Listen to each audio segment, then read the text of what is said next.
So, warte, jetzt muss ich noch schauen, ob ich dich her. Ich höre dich nämlich noch nicht. Hörst du mich schon? Nein, oder? Ich höre dich auch nicht. Ich nichts verstehen. Ich finde, es fängt schon mal sehr gut an. Also ich höre dich leider gar nicht.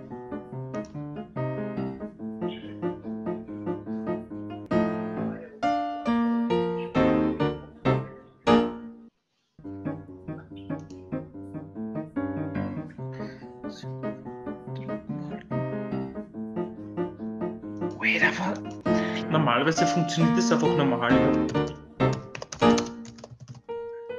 Dann müsste der funktionieren. Ja. Es ist cool, dass das geht, ne? Du merkst, wir sind alle Männer, gell? Das ist dir bewusst. Du kriegst nicht hin zum Zoomen. Naja, es ist Tick-Tack, Tick-Tack. Scheiße. Hello! Yes! Servus! Jetzt kommt die Signation.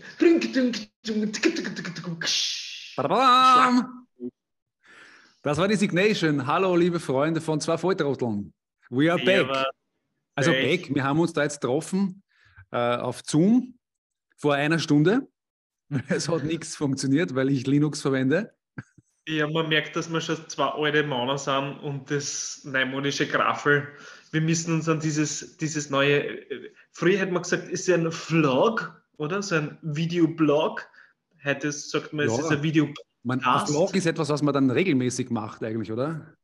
Eigentlich, ja, genau. Das ist ja eine singuläre Veranstaltung jetzt. Genau. Was? Eine singuläre Veranstaltung? Ja. Also das findet jetzt einmal statt. Anlässlich des Jubiläums 10 Jahre die große Comedy-Chance. Voll. Es ist 10 Jahre ist schon viel. Ich meine, bei mir so, je älter ich werde, desto das relativiert sich dann, desto weniger kommt mir das vor, 10 Jahre. Aber es ist schon, also meine Erinnerungen teilweise sind noch sehr frisch an das oder noch sehr gut erhalten. So lange ist ja, ich habe die letzten Jahre eigentlich mit sehr viel Schlafentzug verbracht, deswegen habe ich nicht mehr alle Erinnerungen von weil damals. Du Vater bist jetzt. Genau, aber vielleicht werden einige wieder aufgefrischt heute. Schauen wir mal. Ja, bestimmt, ja. Ja, also wir haben ja uns in die Untiefen des Internets gewagt und unsere Fans gefragt nach lustigen Fragen. Stimmt, wir haben gefragt nach Fragen. Das ist eine sehr dumme Aussage. Und es sind doch einige reingekommen. Ja. Und magst du anfangen, Johannes, die erste Frage vorzulesen, die wir gesammelt haben? Fangen wir einfach an und da kommen wir ins Reden. Und genau, hast du was zu sagen? Prost und ich freue mich, dich zu sehen und zu hören.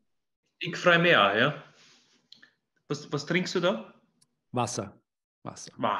Schau. Ja, gesund. Ein Xylitol, Minz, Kaugummi und Wasser. Also Xylitol, ja, das sind meine Kaugummis da, ja. Es gibt hier keine Produktplatzierung, ja, also wenn, dann unabsichtlich, muss man gleich dazu sagen. Achso, ja. Ich habe einen Eibischwurzeltee, das ist für die richtigen Rocker. Ja. Und ein Geheimtipp, das ist kalt angesetzt? Nein, das ist was anderes, das ist so eine handelsübliche Zitronenlimonade mit reingeriebenem Ingwer und einem Schuss. Okay. Sehr gut. Kann ich sehr empfehlen. Sehr gut. Ja, dann fange ich einmal an. Also, was reden wir da? Dr. Heinrich von Orelli aus 1130 Wien schreibt: Dieter, wenn du kein Künstler wärst, was würdest du sonst noch gerne machen? Das ist eine gute Frage. Eigentlich würde man als allererster kommen nichts. Aber ich glaube, eigentlich wäre ich am liebsten Hausmann.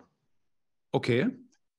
Hausmann. Ich würde am liebsten einfach gern daheim sein und Papa sein und kochen und zusammenrahmen und Staubsaugen.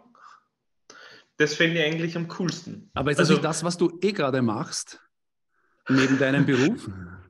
Neben meinem Beruf, ja voll. Aber wenn ich jetzt meinen Beruf weglassen können, weil ich kein Geld verdienen müsste, ja, wenn man einfach sagt, wir hätten das bedingungslose Grundeinkommen, dann wäre ich wahrscheinlich im Moment einfach am allerliebsten Hausmann. Ja. Das taugt mir im Moment eigentlich am allermeisten. Also so Familienmensch sein. Ja. So. Okay. Und du? Das ist schwer vorstellbar. Ich fühle mich so verbunden mit der Musik und ich liebe so das Theater, wenn ich nicht Künstler wäre. Vielleicht Koch oder also jetzt, ich könnte mir jetzt gar nicht vorstellen, Koch zu sein, das wäre mir viel zu stressig. Also wäre so in so einem typischen Gastronomiebetrieb, das ist, glaube ich, viel Stress. Ich glaube auch. Aber kochen tue ich sehr gern, zum Beispiel. Oder was, vielleicht Automechaniker, ja, in einem anderen Leben. Ja. Ich kann mir die einfach null vorstellen als Automechaniker. Einfach genau gar nicht. Nicht, aber wenn ich kein Künstler wäre. Achso, du meinst, wenn du mit 3 statt zum Studieren angefangen hast, mit Autos gespielt hast, statt am Klavier? Ja, genau. Ja, oder Klavierstimmer. Das wäre natürlich, das wäre auch ja. Klavierstimmer, Klaviertechniker. Kennt ihr das aber endlich das selber machen? Okay. Fast was Künstlerisches, oder? Es hat was Künstlerisches an sich, aber man muss nicht unbedingt, müssen nicht Künstler sein, sind doch viele kleine. Ja. Du bist dran. Jetzt bin ich dran. Wo hast du gestartet? Genau. Johannes, warum gibt es euch nimmer? Also das ist wirklich die schwierigste Frage am Anfang. Das werden wir oft gefragt. Ich meine, das hat viele Gründe in meinen Augen, berufliche, private.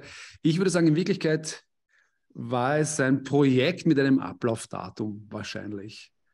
Es waren jetzt, wie viel? 5 Jahre, 6 Jahre? 2011 bis 2015 ungefähr oder 2015, 16. So, ja. Und ja, da haben wir halt dann begonnen, was anderes zu machen und es hat so sollen sein und ich habe diese Zeit sehr genossen. Die war lustig und aufregend und ein bisschen verrückt manchmal. Und ich bin sehr stolz auf die Werke, die wir gemeinsam geschaffen haben. Und ich glaube, es wird sicher Songs von uns geben, die weiterleben, auch wenn nicht wir sie machen, sondern andere. Also das muss man ja dazu sagen, unser Plan am Anfang war ja gar nicht selber aufzutreten, sondern wir wollten einfach schreiben zusammen und das dann Leuten anbieten, dass es ein neues Repertoire gibt an Songs für Chansonabende, Interpreten aller Art. Und dann, wie wir so, weiß ich, ein paar Monate drin waren im Schreiben, haben wir uns gedacht, eigentlich können wir das selber auch singen. Nicht? Und so ist das dann entstanden. Richtig, ja. Und das Notenmaterial gibt es ja. Ne? Also eigentlich ist ja das, was wir anfangs geplant haben. Also es gibt von den meisten Sachen gibt's entweder ganz ausgeschriebene Noten mit Klavierstimme oder zumindest ein Leadsheet. Ja. Also eigentlich ist ja alles erfüllt. Ich hab auch das Gefühl so, also das stimmt, was du sagst mit es war eine lustige, verrückte Zeit. Ich glaube auch, dass es überhaupt nichts Trauriges ist, weil ich finde, macht uns beide gerade als Künstler ja aus, dass wir sehr viele verschiedene Sachen gemacht haben, nicht nur jetzt in unserem Projekt, weil es für viele immer schwer ein Kastelbauer war. Was ist das jetzt? Für uns, ich habe oft das Gefühl gehabt, wir schreiben Lieder, wir machen Musik und die waren halt auch lustig. Deswegen war es für uns, habe ich das Gefühl, ganz oft unverständlich, warum das nicht im Radio gespielt wird. Aber damals, so vor mittlerweile 10 Jahren, glaube ich, war es immer noch so, Kabarett-Sachen spielt man nicht im Radio und so. Ne? Ja, wir haben uns ja eher unfreiwillig dann im Kabarett positioniert, weil halt viele Sachen lustig waren, die wir geschrieben haben. Ja. So hat sich das ergeben und wir haben uns ja nie absichtlich kommerziell orientiert. Also nicht nur lustig, es gab auch viele Sachen, die viele sehr unlustig gefunden haben und deswegen vor der Pause aufgegangen sind. Ja, ich meine, das waren Sachen, ich muss sagen, ich würde es heute noch einmal ganz genauso machen, aber natürlich kommerziell und im Sinne der Zukunft der Band war es in manche Sachen nicht so geschickt, wie zum Beispiel, wir hatten in unserem Programm Kifferglück die erste Nummer, also als Opening Number, der hat geheißen, es michelt so nach ÖVP und das haben wir in Niederösterreich auf und ab gespielt. Also, Und dann haben wir halt viele Tabuthemen aufgegriffen oder die damals, wo wir das Gefühl gehabt haben, oder ich, das ist ein Tabu, so die Religionen und das Fleischessen und was haben wir noch gehabt, das Bundesheer und so. Und so haben wir uns halt unser Publikum schon weggespielt. Aktiv muss man sagen, wie es ist, glaube ich. Ich muss aber ehrlich sagen, gerade bei Smichtel zu einer ÖVP habe ich eigentlich immer noch fast wöchentlich den Drang, es zu posten, weil es einfach immer passt. Also da hat es in den letzten 10 Jahren einfach genau gar nichts da. Es ist einfach wesentlich schlimmer geworden, wenn man zurückdenkt, dass man sich mittlerweile so Typen wie den Mitterlehner und so zurückwünscht und sagt, was war denn das noch für ja, aber so wird das wird noch oft so sein, ja, dass man sich dann zurückwünscht in Wirklichkeit. Ja. Ja, ich freue mich dann auch immer wieder, wenn ich auf Facebook sehe, dass das andere Leute posten, weil es gerade so passend ist. Ja. Na, ich freue mich wahnsinnig, wenn irgendwer Sachen von uns macht. Es gibt schon ab und zu, dass es Notenanfragen gibt oder irgendwer macht was von uns. Oder ganz selten auch reden mich noch Leute an auf der Straße und sagen, hey, was bist du denn von zwei Volltrotteln oder irgendwo, wo ich halt gerade bin. Ich freue mich immer sehr, dass wir noch nicht ganz in Vergessenheit geraten sind. Ja. Cool. Na dann starte weiter. Okay. Das ist nämlich die Denise Mirtelhuber aus Schleinbach schreibt, seid ihr zahm? Das ist offensichtlich ein Zitat von Robert Kratky aus der Fernsehshow. Der Robert Kratky, der war überhaupt ein ganz spezieller Kandidat, oder? Schau, jetzt weiche ich schon wieder aus, so wie damals, gell? Na, erzähl. Weil das wissen ja auch viele nicht. Die erste Sendung war eine Aufzeichnung, die zweite war live. Und in der ersten Sendung hat der Robert Kratky noch viel mehr gesagt, als dann gesendet wurde. Also die haben da einiges herausgeschnitten, weil dem Robert Kratky hat unsere Schlusspointe nicht gefallen. Warum auch immer. Der hat da so ganz unwirsch reagiert darauf, dass wir da wie heißt der? Händel? Den Heinzel verbraten haben als Schlusspointe, ja. Und er war dann so ganz missgelaunt plötzlich und hat uns so richtig zwider kommentiert. Ja, der war so 3 Minuten 50 voll dabei und hat ihm voll taugt und so die letzten 5 Sekunden also komplett ist ihm das Gesicht eingeschlafen, ja. Ja. So wie wenn er einen Fallschirmsprung macht und dann der Ding nicht aufgeht und er voll in seine Salametis drin landet. Ne? Das ist ja. der DDR-Sul. Ja, und das hat dann dazu geführt, dass wir ihn so ein bisschen als Feind betrachtet haben. Ja, den dann eingebaut in die neue Nummer, die wir dann live gemacht haben. Wir haben es einfach dankend angenommen, dieses nette Angebot, oder? Das war ja ja. Ja. Und weil die ja alle offensichtlich einen Knopf im Ohr hatten von der Regie, diese Jurymenschen, nein, mir ist es aufgefallen, beim Peter Raab, das wurde ja auch rausgeschnitten in der Aufzeichnung, da hat er über uns geredet und dann hat er begonnen, so ziemlich spezifische Fragen zu stellen zu der Komposition von unserem Song und nur gesagt, ja, und die eine Stelle, war das nicht Camping von Piron und Knapp und das und das? Und auf einmal hat er innegehalten und hat gesagt, wieso interessiert das keinen? Also offensichtlich hat ihm der Regisseur, kann sich erinnern, Regisseur hat ihm anscheinend gesagt, ja, das interessiert ja keinen. Genau, du warst schon wieder zu viel. Ja. Also deswegen denke ich mir, dass, weil der Kratky hat ja seine Lobrede dann in der Live-Sendung aufgebaut auf diese Pointe. Er hat gesagt, ja, ihr seid so toll und ihr seid so Dings und seid ihr zusammen? Wo ich mir gedacht habe, vielleicht war das eine Pointe, die ihm der Leo Bauer entweder eingeflüstert hat, so wie beim Kaiser, beim Wir sind Kaiser, oder die er, weiß nicht, vorbereitet hat vielleicht. Das ist aber nur eine Mutmaßung. Ja. Ja. Also jedenfalls, der Robert Grate hat dann gefragt, seid ihr zahm? Und wir haben aber nicht sofort gesagt, nein. Meine Antwort war, ich hätte geglaubt, der Andi Knoll stellt die Fragen. Also, ja, und dann hat der Andi Knoll gesagt, wir sind alle irgendwie zahm. Ich frage mal nicht, was er für Socken hat, oder? Ja. Wir sind alle irgendwie zahm. Die philosophischste Aussage, was ich je im ORF gehört habe. Stimmt, das hat die Eva Maria gesagt, oder? Was? Sind wir nicht alle irgendwie zusammen? Nein, der Knoll. Knoll hat das gesagt. Der Knoll hat das gesagt, ja, richtig. Ja. Wer was gesagt hat, ist es. Stimmt, richtig.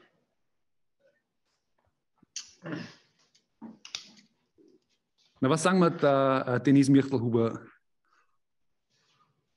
Ja, sie geht es genauso wenig an wie den Gradke. Was hast du fürs Zucken? Na, es war so, ich kann mich erinnern. Entschuldige, ja. Na, der Dieter und ich, wir haben schon Monate vorher, haben wir geahnt, dass diese Frage kommen wird. Und wir haben uns ausgemacht, also so habe ich das in Erinnerung, dass wir das einfach offen lassen und auch gerne die Menschen rätseln lassen, weil wenn man so eine Frage irgendwie vorschnell verneint, kann das klingen wie ein Dementi. Und ein Dementi verwendet man ja für etwas, was eher negativ ist normalerweise. Ja? Und das wäre dann irgendwie homophob. Wenn die fragt, seid ihr zusammen, wir sagen, nein, nein, nein. Es hat etwas von einem Dementi. Aha. Und das denke ich mir, das könnte dann irgendwie homophob rüberkommen. Und deswegen haben wir gedacht, lassen wir es einfach offen. Dieses Gespräch ist definitiv durch den Schlafmangel. Also ich kann mich gut erinnern. Das weiß ich nicht mehr. Ich kann mir nicht vorstellen, dass man das Gefühl gehabt hätte, wir könnten irgendwie homophob umkommen.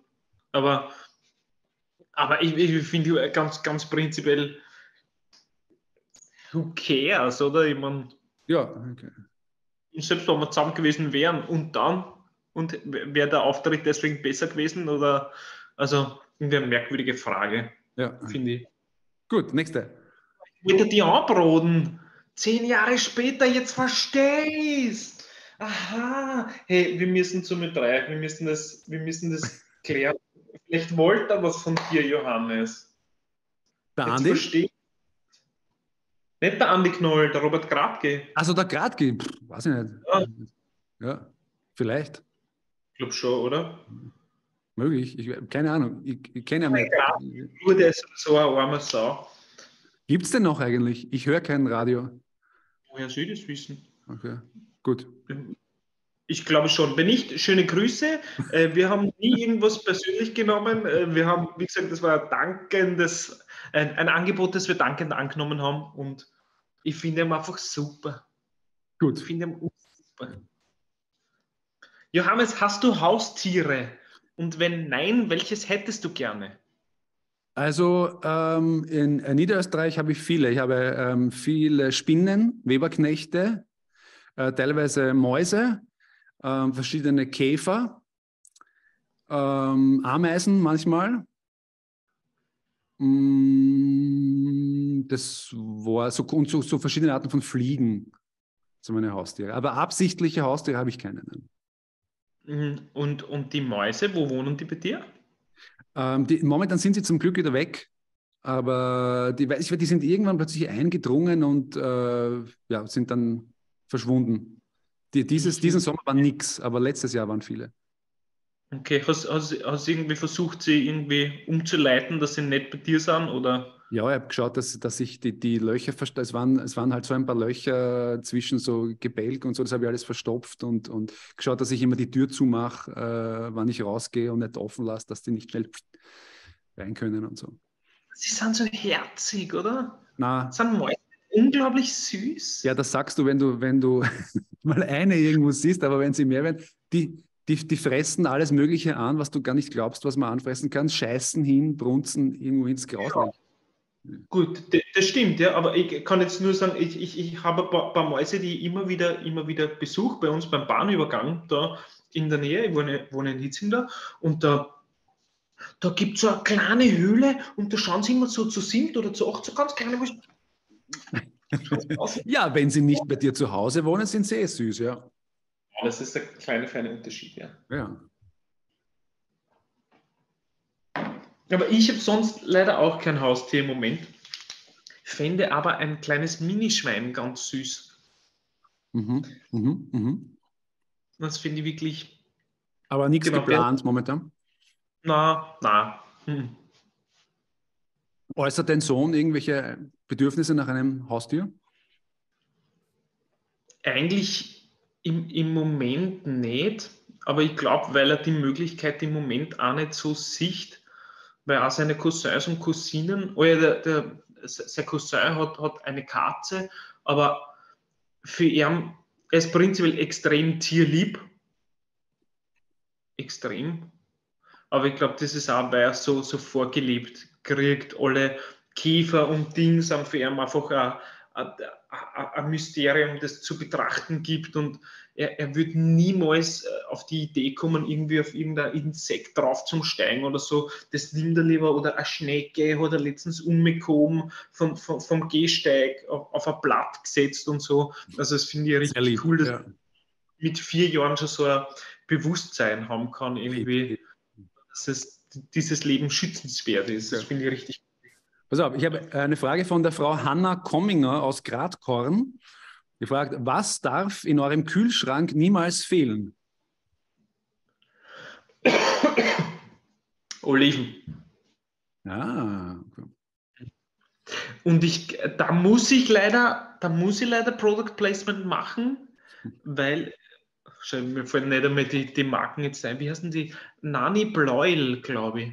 Das ist so eine ganz kleine Manufaktur, und die gibt es, muss ich auch sagen, nur beim Spar. Das sind richtig geile Oliven. Also wenn man richtig gute Oliven essen will, dann Okay, diese. okay. Bei mir ist Salzgurken und Sojasauce. Das habe ich eigentlich immer und überall. Salzgurken. Das hast du früher schon immer gern gegessen. Salzgurken war es. Ja, Salzgurken, ja. Und es müssen auch ganz bestimmte Marken sein, die ich nur akzeptiere. Und, Verstehe. ja, Und bei Sojasauce oder geht es ja um das Salzige oder um den Umami-Geschmack? Na, das Salzige, weil ich mag diese sogenannten Delikatessgurken nicht, weil da ist meistens irgendein Süßungsmittel drin und auf das stehe ich überhaupt nicht. Ich bin ja ein großer Fan mittlerweile beim Kochen so von Miso-Paste. Ja. Umami, was man so sonst eher so von einer Sojasauce kennt, aber so Miso-Paste, das ist schon einmal so, sagen wir mal, eine Spur drüber an Umami-Mäßigkeit. Okay. Oh, da steht, Ihr Meeting endet in 10 Minuten. Na schau, das ist ja traurig. Aha, komisch. Na gut, dann werden wir halt ein neues machen, wenn es endet. Genau, werden wir ein bisschen Werbung einschalten, Ja. oder? Einen kurzen Werbeblock einschalten. Ja. Okay, cool. Ja, Salzgurken, finde ich super. Der Fredelhaar, er will nicht verraten, wo er herkommt, will wissen, ob wir uns mit unserem biologischen Geschlecht wohlfühlen. Ja, also ich fühle mich sehr wohl. Also, Ganz einfach. Ich fühle mich prinzipiell auch sehr wohl. Ich habe ganz oft das Gefühl, dass ich es gar nicht so genau benennen könnte jetzt. Also ich habe schon das Gefühl, ich fühle mich als Mann, aber ich müsste jetzt nicht prinzipiell ein Mann sein. Ich habe nicht das Gefühl, dass ich eine Frau bin, aber ich kann das sehr gut nachvollziehen, dass ich fühle mich nicht jeden Tag wie so ein Mann. Ich fühle mich schon manchmal wie eine Frau. Weiß nicht. Aber ich fühle mich trotzdem immer wohl in meinem Körper. Zum Glück. Ja, ich fühle mich auch wohl. Also ich bin jetzt auch in das Alter gekommen, wo man froh ist, wenn alle Gelenke funktionieren in der Früh und der Organismus und der Kreislauf und so. Und fühle mich also im Körper und als Mann sehr wohl. Also es gab eine Zeit im zweiten Lockdown, da habe ich wirklich viel gefressen. Da habe ich einen wirklich argen Bauch gekriegt. Und dann haben wir gedacht, irgendwann, also bin ich so vom Spiegel gestanden und haben wir gedacht, Scheibe, jetzt ist zu viel. Jetzt muss wieder das Bauch weg. Aber das hat jetzt nichts mit dem biologischen Geschlecht natürlich zu tun. Aber genau, aber Körper wohlfühlen quasi. Aber schon, es passt eigentlich gleich zur nächsten Frage. Das hat Also, Adafrel. Ja, mach. Ja, bitte, ja. Was an eurem Körper findet ihr am besten? Ja, also zu den Zeiten als zwei Volltrotteln hätte ich natürlich sofort sagen müssen, quasi mein Perl. Ja, aber das ist ja nicht, das ist die zwei Volltrotteln Persona. Ja, das ist ja, diese Zeiten sind vorbei. Ich wüsste ich nicht, auf was ich das beschränken soll, wirklich. Also brauche alles an meinem Körper. Ich bin froh, dass ich ihn habe. Und ich wüsste jetzt echt nicht, was ich da hervorheben sollte. Hast du da eine spezielle Antwort? Eine spezielle Antwort nicht, aber ich weiß, ich mag meine Ohren gern. oder zumindest den Sinnesorgan hören. Ich weiß, dass ich ein sehr auditiver Mensch bin und ich lerne auch am besten durchs Hören und, ähm, und ich kriege auch lustigerweise, wenn ich irgendwas höre, was mir gar nicht so taugt, kriege ich da so Wimmerl. Das ist Okay. immer, wenn ich gehört habe, was mir überhaupt nicht taugt, was ich deppert finde, dann weiß ich am nächsten Tag, kriege ich da so Wimmerl. Das ist richtig Das ist lustig. Okay, interessant. Ich habe die psychosomatischer. auch, aber das muss ich mal beobachten, ob das mit irgendwas zu tun hat, was ich höre. Ja. Ja. Soll ich schauen, was wir noch gefragt wurden? Mach mal. Es schreibt Frau Margarete Prihoda aus New Jersey. Schreibt, wie kam es zu die große Comedy-Chance? Habt ihr nicht einmal gesagt, Casting-Shows sind ein Schatz? Also ich muss sagen, ich finde es echt sehr, sehr leibend, dass man in Amerika weiß, was ein Schatz ist. Das finde ich richtig cool. Also, wie heißt sie nochmal? Frau Margarete Prihoda. Die Prihoda. Frau Prihoda finde ich sehr leibend. Vielleicht hat sie mal einen Urlaub gemacht in der unfreundlichsten Stadt der Welt. Finde ich sehr, sehr leibend. Ja, Castingshows sind eigentlich ein Schatz, das stimmt. Ich bin immer noch der Meinung, lässt die Leute einfach ein, einer singt nach dem anderen und fertig und alle kriegen eine Gage und gehen haben und sind glücklich. So auf Musikantenstauben nur für Nachwuchskünstlerinnen. Na, mir hat damals lief die große Chance, das gab es schon öfters und mir hat dieser Wettbewerb um des Wettbewerbs willen hat mir nicht gefallen und ich fand es schon gemein, wie sie Leute benutzt haben für diese Leider-Nein-Geschichten. Da sind die Leute schon sehr ausgestellt worden, ja, die halt gar nicht gut waren in dem, was sie gemacht haben und die halt wirklich absichtlich weitergelassen wurden, offensichtlich bei diesen Castings, nur damit sie dann zur Belustigung des Publikums dienen. Also ich finde das schon gemein.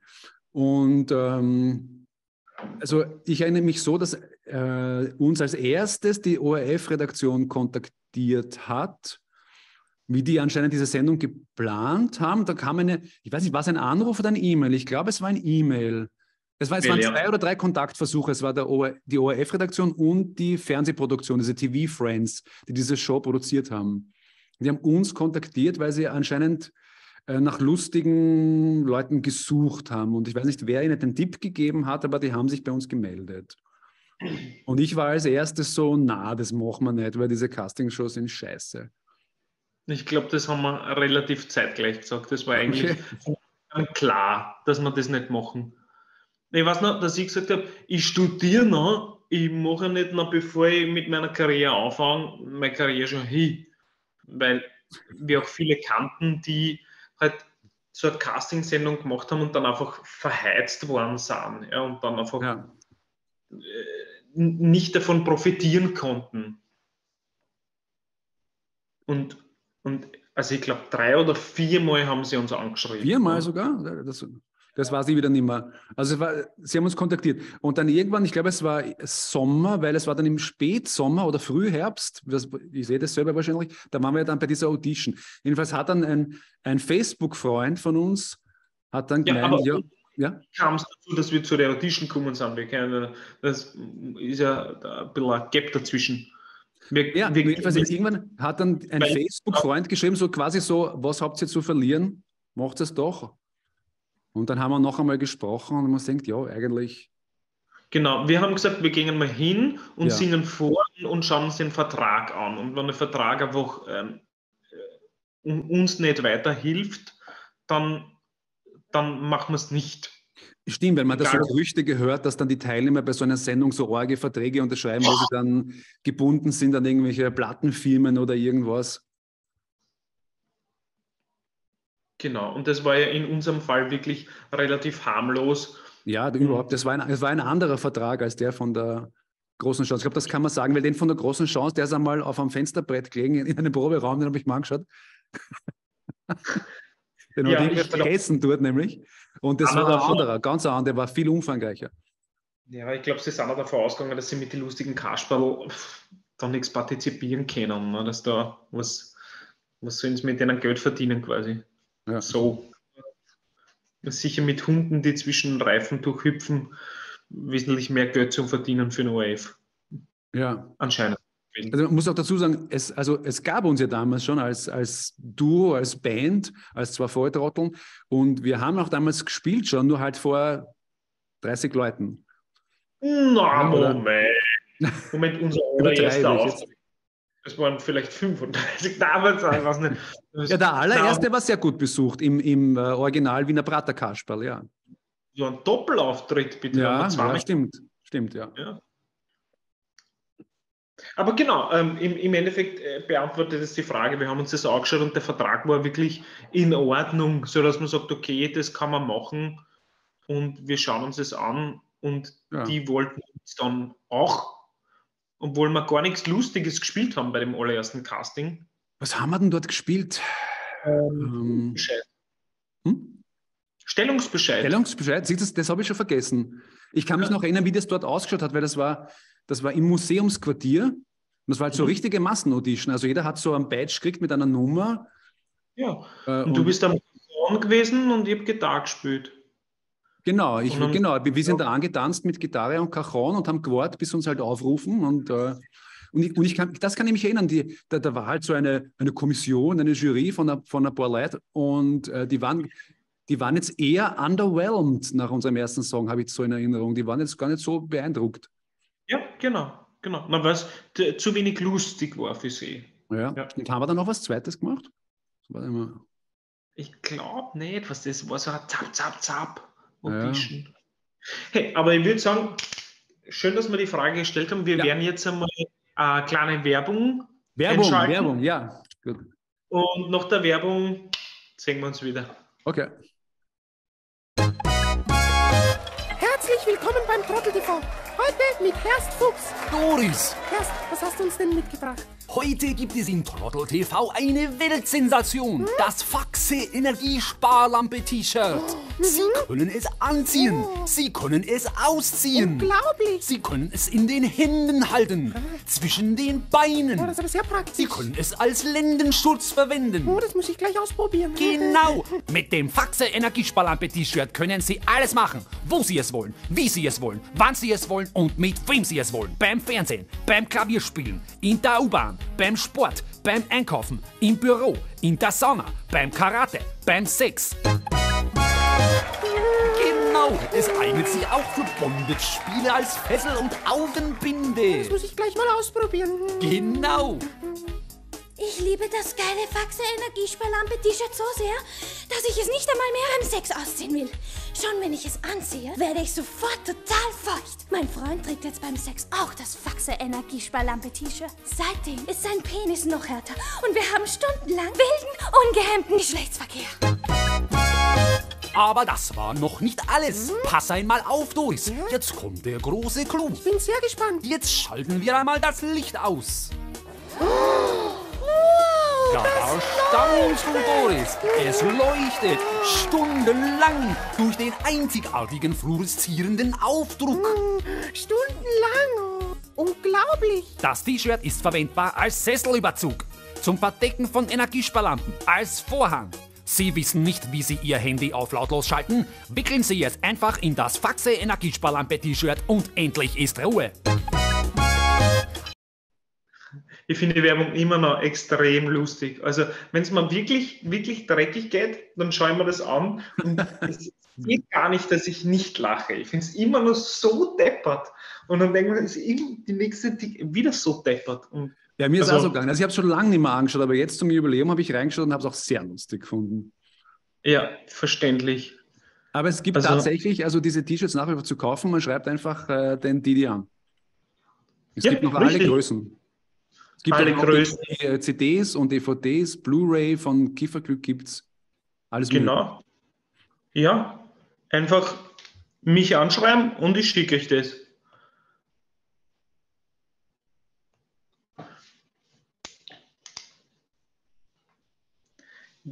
Wer ist dein Guilty Pleasure Künstlerin? Möchte der Hubert H. aus Heinsburg wissen. Aha. Sag's nochmal. Wer ist dein Guilty Pleasure Künstler? Wer ist deine Guilty Pleasure Künstlerin? Das ist eine Band, oder? Na, Guilty Pleasure, was ist das heißt quasi so viel, wenn ich ihn jetzt richtig verstanden habe, ist quasi eine Künstlerin, die du im Insgeheimen verfolgst. Was ein bisschen ein Geheimnis ist, die du verfolgst. Es soll niemand wissen, dass ich mir die Sachen anhöre von zum Beispiel, ja.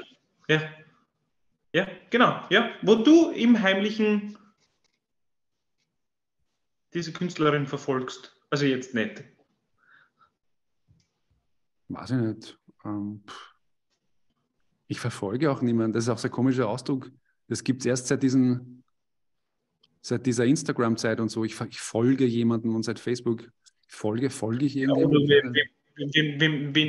Welche Künstlerin, welchen Künstler hörst du gern? Mozart. Aber das ist kein Geheimnis. Das ist. Ja. Fühlt sich sicher nicht weg von dir. Na, irgendwo, wo du sagen würdest, okay, das kann man jetzt öffentlich so nicht sagen. Also nicht, vielleicht bist du ein Fan vom Gabalier oder so. Du sagst, okay, ich höre doch seine Lieder an, weil ich es so geil finde. Was jetzt echt nicht. Hast du eine Antwort? Ich überlege noch. Ja, ich habe überlegt und für mich ist es definitiv der Jacob Collier. Wer ist das? Das ist so das britische Wunderkind, sagt man, das ist der neue Mozart unserer Jetztzeit. Warum? Was macht der? Der macht ganz eigene, weirde Musik, Eigenkompositionen, er covert viele Sachen, ist hoch musikalisch und gleichzeitig, was mir dabei gefällt, nicht nur, dass er so hoch musikalisch ist, sondern er macht Musik mit so einem unglaublichen Selbstverständnis und mit so einer Herzenswärme. Und ich kenne selten jemanden, der Musik auf dem Niveau macht und mit so viel Liebe. Irgendwie. Okay. Und warum ist das geheim? Jetzt sagst du es eh. Ja, das stimmt. Das ist deswegen geheim, weil ich schon ganz oft unter Musikerinnen und Musikern gehört habe, dass man über den nicht spricht. Weil der einfach Genius ist. Also, so über den sprechen wir hier nicht. Das ist too genius. Weil das so ein geniales Wunderkind ist. Ja. Na, da wüsste jetzt wirklich nichts. Ich meine, ich habe als Kind, habe ich mir immer angehört am Sonntag in der Früh, was gibt es Neues? Das war die Sendung, ich glaube, es hat so geheißen, vom Heinz Konrad. Also ich habe immer den Heinz Konrads angehört im Radio. Das ist natürlich, ja, der halt nicht machen wahrscheinlich. Aber der hat mich damals so fasziniert. Ich glaube zum einen, weil der hat so Mundartgedichte vorgelesen oft und oft so ein bisschen auf Dialekt gemacht und ich bin also nicht aufgewachsen. Also ich bin nur mit Umgangssprache aufgewachsen, aber nicht mit Dialekt. Also Wiener Dialekt hat mich sehr fasziniert. Ich musste das aber erst lernen. Ich habe nicht kennen früher.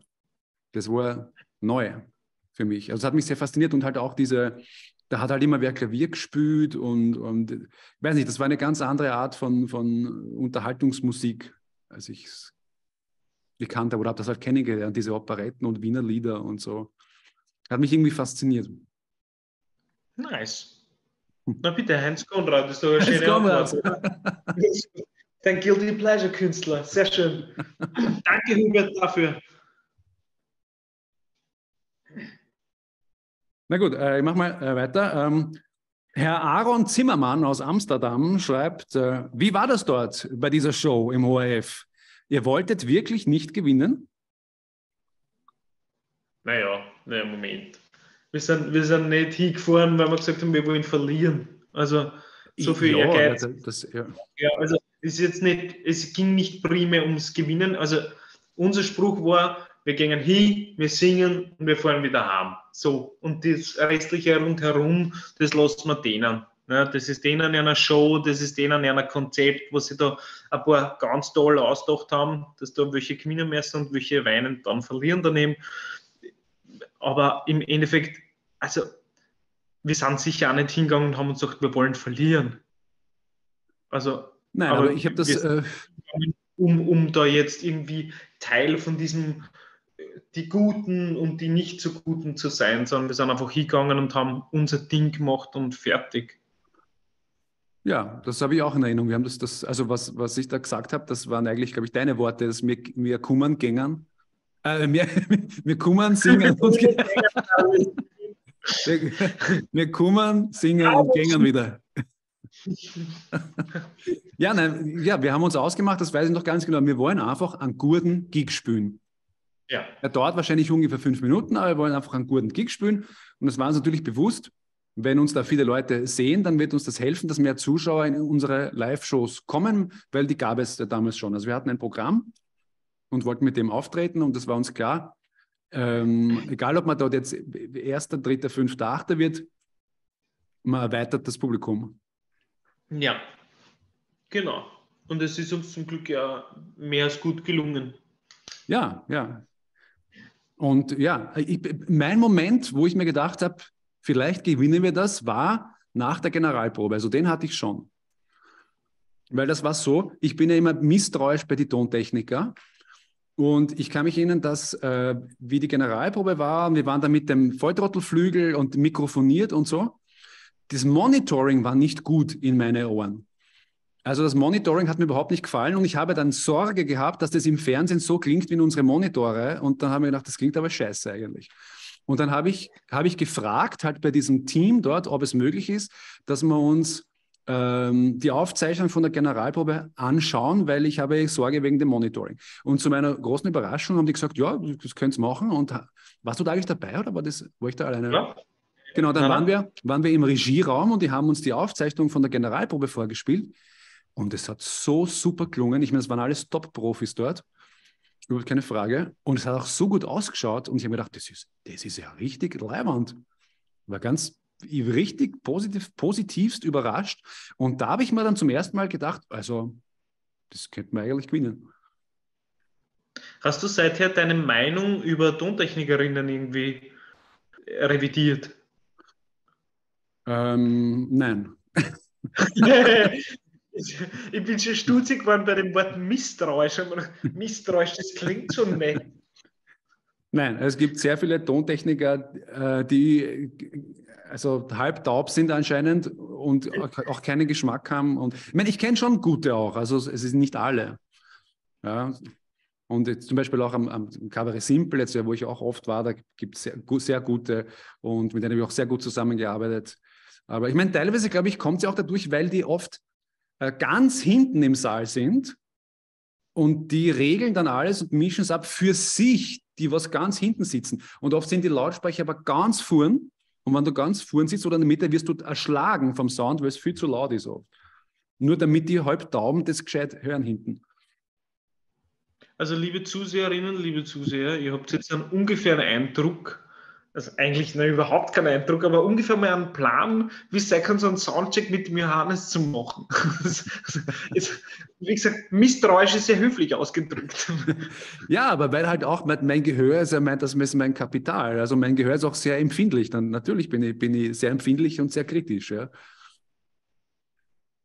Bei allem, was mit Ton und Tonmischung und so zu tun hat.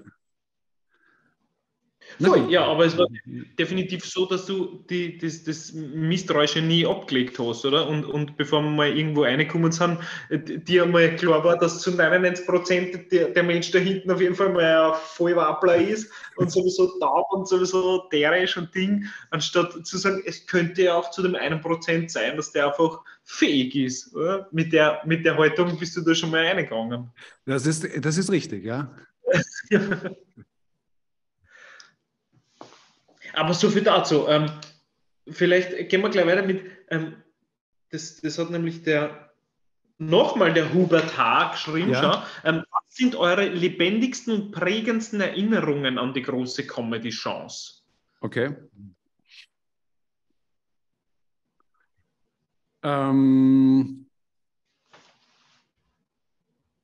Also dieses Studio ist schon richtig groß.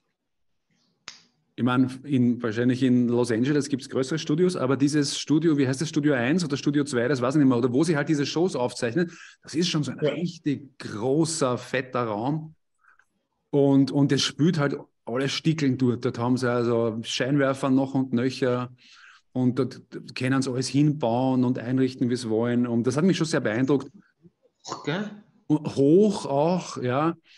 Und ja, lauter Profis. Also diese Arbeit dort hat einfach, das hat wie am Schnürchen funktioniert. Die waren schon auf Zack. Und bei uns war das so, wir als Musikkabarett-Duo, wir haben uns halt immer alles selber gemacht. Ne? Wir haben unsere Instrumente ins Auto, ins Taxi gepackt oder manchmal in die öffentlichen Verkehrsmittel und sind da hingefahren und haben uns selber was aufgebaut. Manchmal hat uns der Tontechniker geholfen und so weiter. Aber wir haben alles selber gemacht. Und da auf einmal mussten wir eigentlich nichts tun, außer da auftreten und spielen. Das war so ein Luxus für mich. Wir haben dann sogar bei der Live-Show, also wo wir schon unter den Vorausgewählten waren, hatten wir sogar eine eigene Garderobe und scheißliche Autogrammkarten haben es gedruckt für uns. Und, stimmt, die ausgeschaut haben wie Aliens, ja, stimmt. Ja, die waren absurd fotogeshoppt. Und dann haben sie noch irgendwie bei den ersten haben sie unseren Namen falsch geschrieben. Da haben sie wieder geschrieben, 2 Volltrotteln oder 2 Volltrotteln oder irgendwas stimmt. war da. 1000 solche Karten druckt, genau, und wir haben gesagt, so heißen wir nicht. Und dann ist die arme Praktikantin voll so abgedackelt und musste das dann nochmal irgendwie ausdrucken, diese 1000 Karten, und die waren ja alle so foliert und Dinge auf so einem ganz feinen Papier. Ja, aber ich kann mich noch, sie hat noch vorher gefragt, ja, aber wollt ihr es nicht trotzdem nehmen? Und so, na.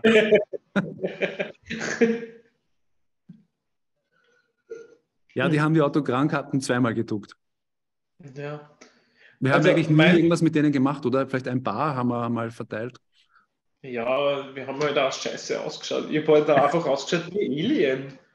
Es war halt ganz weiß im Gesicht und so voll, also ja, das war not so gut. Das war das Einzige, was irgendwie merkwürdig war, aber sonst kann ich dir komplett dabei pflichten. Also es war wirklich top organisiert, du stößt einfach hin, der Kunde, und steckt da die Gitarre an und es funktioniert einfach alles. Gell? Und jeder weiß, was er zu tun hat, und das passiert auch. Ja. Das war schon richtig cool. Was ich mich noch erinnern kann, war beim Finale, es war ja hinten diese Tür, die da aufgegangen ist, und da war einer, der war ganz wichtig, der ist da gesessen und der hat am roten Knopf hinten gedrückt, der hat so einen Buzzer gehabt, wo dann diese Tür aufgegangen ist. Und der hat angefangen, so 1 Minute bevor wir auf die Bühne gegangen sind, mich anzuschwafeln.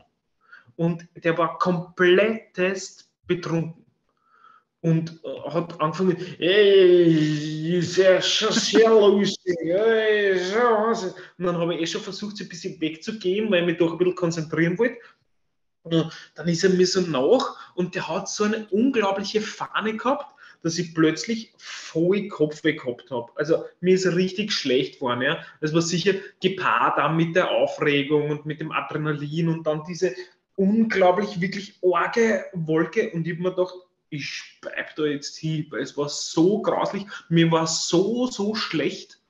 Und dann hat er halt, und genau, dann hat er mir noch erklärt, man hat einen Knopfdruck, dann geht die Tür nicht auf.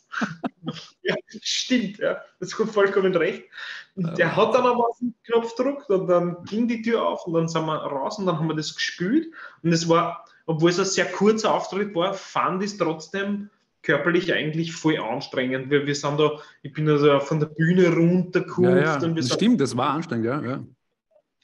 Und danach wieder die sinnlosen Fragen vom Grad gehen und so weiter, bla bla bla. Und dann weiß ich, wie wir abgegangen sind wir so gegangen, dann habe ich nur gesehen, dass die Kamera so wegschwenkt von uns und dann bin ich zusammengebrochen. Und dann glaube ich, bin ich mal 10, 15 Minuten wie kind of ohnmächtig gewesen. Einfach, dann hat es irgendwie mein Kreislauf so arg zusammengebrackt, dass ich dann, also weiß nicht, das war sicher eine Mischung aus Adrenalin, das abgeflossen ist, oder Unterzuckerung, ich weiß nicht mehr so genau, ja, ich weiß gar nicht mehr, ob ich vorher was gegessen habe oder nicht, weiß nicht, oder ob ich eingeraucht war, ich weiß nicht, waren wir dann nüchtern bei dem Auftritt, ich weiß es gar nicht. Ja, also das glaube ich schon, ja. Also ich war sicher nüchtern. Aber ich kann mich an das sehr gut erinnern und ich habe mir echt Sorgen um dich gemacht, weil dir ist echt nicht gut gegangen. Das hat mich wirklich, hat mich ein bisschen beunruhigt und es ging dann die Sendung noch weiter und dann habe ich da, glaube ich, mal eine Viertelstunde geschlafen und dann ging es wieder. Ja, also ich glaube, aber der Didi war echt arm, das war nicht ohne. Ja. Aber der Typ hatte auch irgendwie, der hatte nicht nur eine Fahne, der hatte auch so eine ganz ungute Ausstrahlung irgendwie. Ich habe das auch gespürt und deswegen habe ich mich auch von dem ziemlich schnell entfernt und du bist aber noch ein bisschen länger bei dem geblieben. Ja, das ist einfach manchmal eine zu höfliche Art, dass ich dann leider nicht einfach weggehe. Und man denkt, der Arme, jetzt rede mit ihm, weil der hat ja nur seinen roten Knopf und der redet nicht zurück. Aber ich hätte mit seinem roten Knopf. Also das war so meine prägendste Erinnerung. Ja, ich kann mich noch sehr gut erinnern bei der Aufzeichnung, das hat ja irrsinnig lang gedauert. Das weiß man ja auch nicht, wenn man diese, weiß nicht, was das dann waren, 100 Minuten oder was die zusammengeschnitten haben, was man dann sieht. Das hat ja Stunden gedauert. Das hat irgendwann am Nachmittag begonnen und wir waren... Die erste Sendung. Bitte? Erste Sendung, die erste, ja, die Aufzeichnung. Das hat am Nachmittag begonnen und ich glaube, wir waren dort bis um 1 in der Früh oder was. Und es war ja immer Live-Publikum. Also ich habe auch dieses Publikum bewundert, dass die durchgehalten haben, diese vielen, vielen Stunden. Das war ja anstrengend. Und daraus erklärt sich auch diese bisschen übertriebene Reaktion auf den gemütlichen Fernsehabend, finde ich. Ich meine, wir haben es gut gemacht, das ist keine Frage, nur da waren ja die Leute sind aufgestanden, Standing Ovations. Muss ich, ist ein bisschen übertrieben in Wirklichkeit. Nur das war deswegen, also ganz ehrlich, das war doch deswegen, das kann ich mir nämlich genau erinnern, weil vor uns waren mehrere Acts hintereinander, die wahnsinnig zart waren. Das Publikum war schon total ausgehungert nach irgendwas Leibenden. Und deswegen, glaube ich, sind die dann besonders ausgezuckt, weil sie sich halt gefreut haben, dass einmal endlich was Schönes, Lustiges, Unterhaltendes wieder war. Ja, ich kann mich auch erinnern, dass es super lang dauert hat und wir den Vorteil gehabt haben, dass wir danach eigentlich fertig waren, weil wir ja wie das heißt, Super Joker, Super Smiley. Ja, genau, Super Smiley, ja. Wussten, dass wir in der nächsten Sendung waren. Stimmt, die anderen mussten ja zittern bis zum Schluss, ob sie dann weiter dürfen oder nicht. Ne? Wir sitzen da jetzt noch ab und dann kann ich mich noch erinnern, hast du, glaube ich, von einer Tankstelle oder von irgendwo, damals gab es ja sowas wie Gurkel oder Flink oder sowas noch nicht. Nein, ich glaube, es war der Mr. Knight. Ich glaube schon, es war der Mr. Knight, ja. Eine Flasche, Whisky. Was hat die Whisky kommen lassen in so ein F-Zentrum. Ja, weil du denkst, im ORF, die haben doch eine Kantine und so weiter. Es war eben schon sehr spät am Abend und es war schon in der Nacht, es gab dort nichts. Es gab nichts zum Trinken, es gab nichts zum Essen. Und dann habe ich diesen Whisky bestellt. Das kann man, und du hast ja immer wieder den Leuten Whisky angeboten und dann niemand wollte mit dem mittrinken. Die alle waren nicht fertig waren. Ja. Müssen es vielleicht irgendwas Lustiges sagen oder schreibst du in die Kamera oder. Das fand ich besonders lustig. Vor allem damals lustig, ne? Heute sagt man auch, oder halt bestellt bei Flink, ne? Aber damals war das ja noch was. Ja, stimmt. Ja. Ich kann mich erinnern, an den Geldkoffer kann ich mich noch erinnern, weil dieser Geldkoffer, ich meine, das habe ich mir immer schon gedacht, dass der ein Fake ist. Das ist einfach ein leerer Koffer, wo so Bilder von Geldscheinen drauf sind, drauf gepickt sind. Aber das war eklig. Ja, aber ich denke mir, viele Leute wissen das vielleicht nicht und glauben, das ist wirklich ein Koffer mit Geld drinnen. Und ich habe ihn dann nämlich noch aufgemacht und hergezeigt, nur da waren wir schon nicht mehr live. Das war also, um ein paar Sekunden war ich dann zu spät. Ich wollte ihn den On-Air noch aufmachen, dass der leer ist. Stimmt, ja, aber Sie haben es bei der anderen Sendung, die wir dann im ORF gemacht haben, wo auch der Knoll moderiert hat, bei die Kassen, die Jahresrückblick.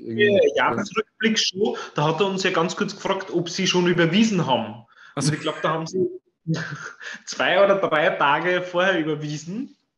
Also es war so ganz knapp davor. Okay, das weiß ich gar nicht mehr. Aufgelöst. Ja, wo ich zu ihm gesagt habe, ja, aber halt gerade erst. Und dann,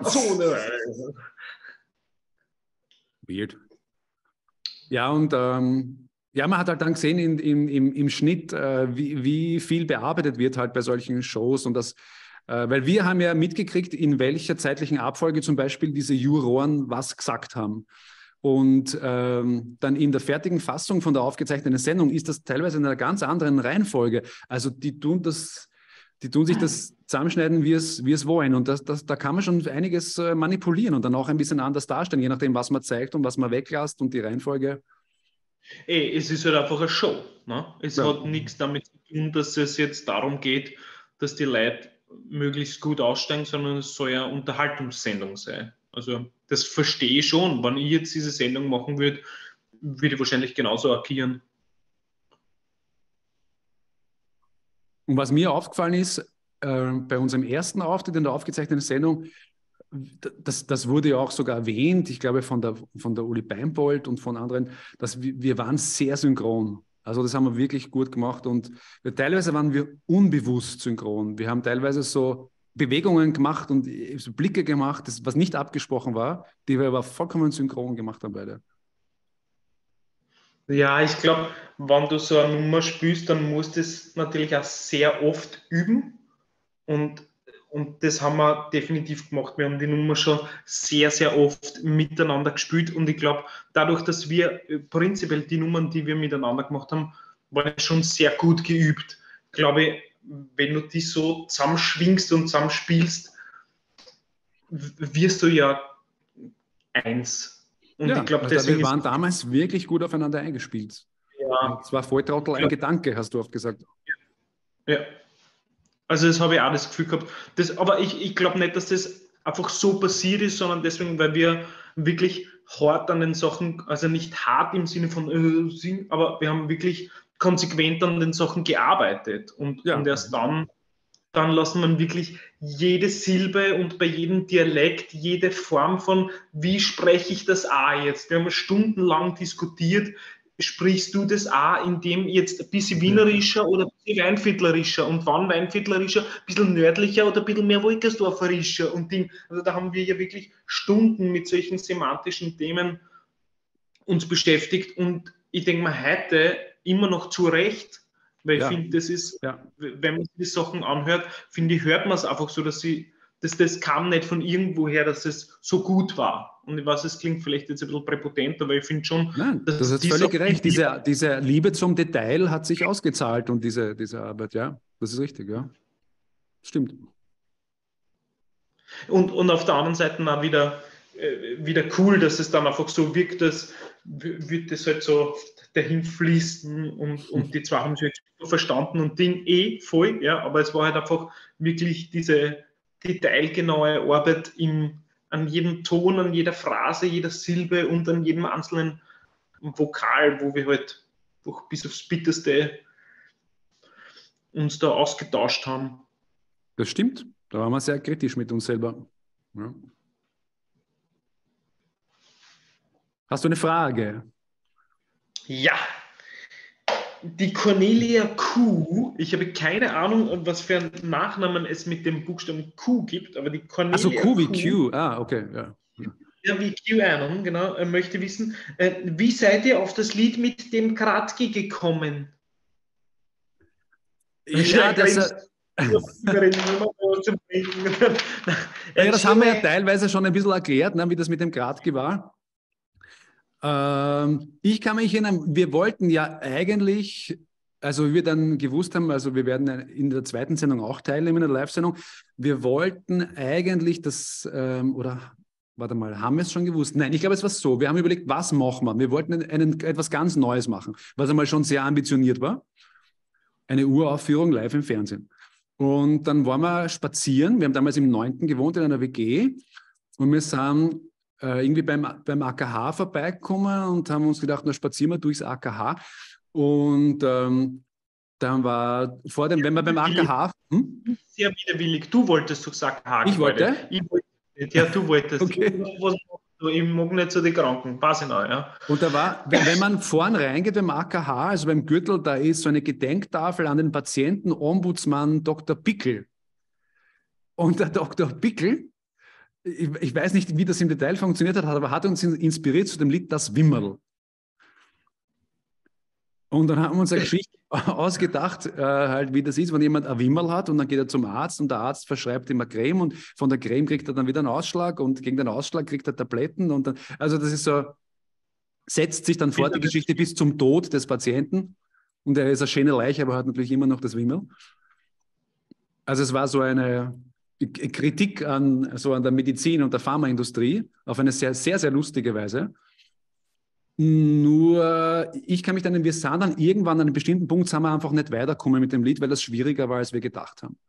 Und wir haben ja dann im Endeffekt auch wirklich lang an dem gearbeitet. Das ist, glaube ich, der Song, an dem wir am härtesten und am längsten getüftelt haben, in meiner Erinnerung. Auch einer der längsten Lieder überhaupt. Ich weiß, da haben wir so viele verschiedene Versionen gehabt, auch, wo diese Geschichte hinläuft.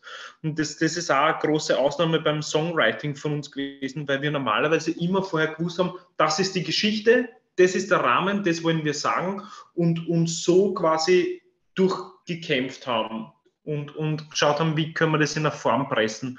Und das weiß ich noch, da sind wir sehr oft irgendwo abgebogen und haben gemerkt, boah, es wird zu unrealistisch, das kann so nicht funktionieren und da wäre er schon längst tot, wenn er nur mehr ein Drittel Hirn hat und so. Und deswegen haben wir das sehr, sehr, sehr lang an der Nummer gebastelt. Ja, aber jedenfalls haben wir es dann irgendwann aufgegeben vor der Live-Sendung. Und wie wir dann auf diese Nummer gekommen sind, Dries Grafeo, weiß ich eigentlich nicht mehr genau. Ich kann mich nur erinnern, dass ich irgendwann in so einer bisschen melancholischen Stimmung am Klavier gesessen bin und gespielt habe dieses Jodel-de-dim, Jodel-de-dim. Das war für mich so der Anfang von der musikalischen Idee für das. Diese musikalische Figur vom Refrain. Wir hatten zwischen diesem Halbfinale und Finale waren 2 Wochen oder so Zeit, oder? Also ganz kurze Zeit.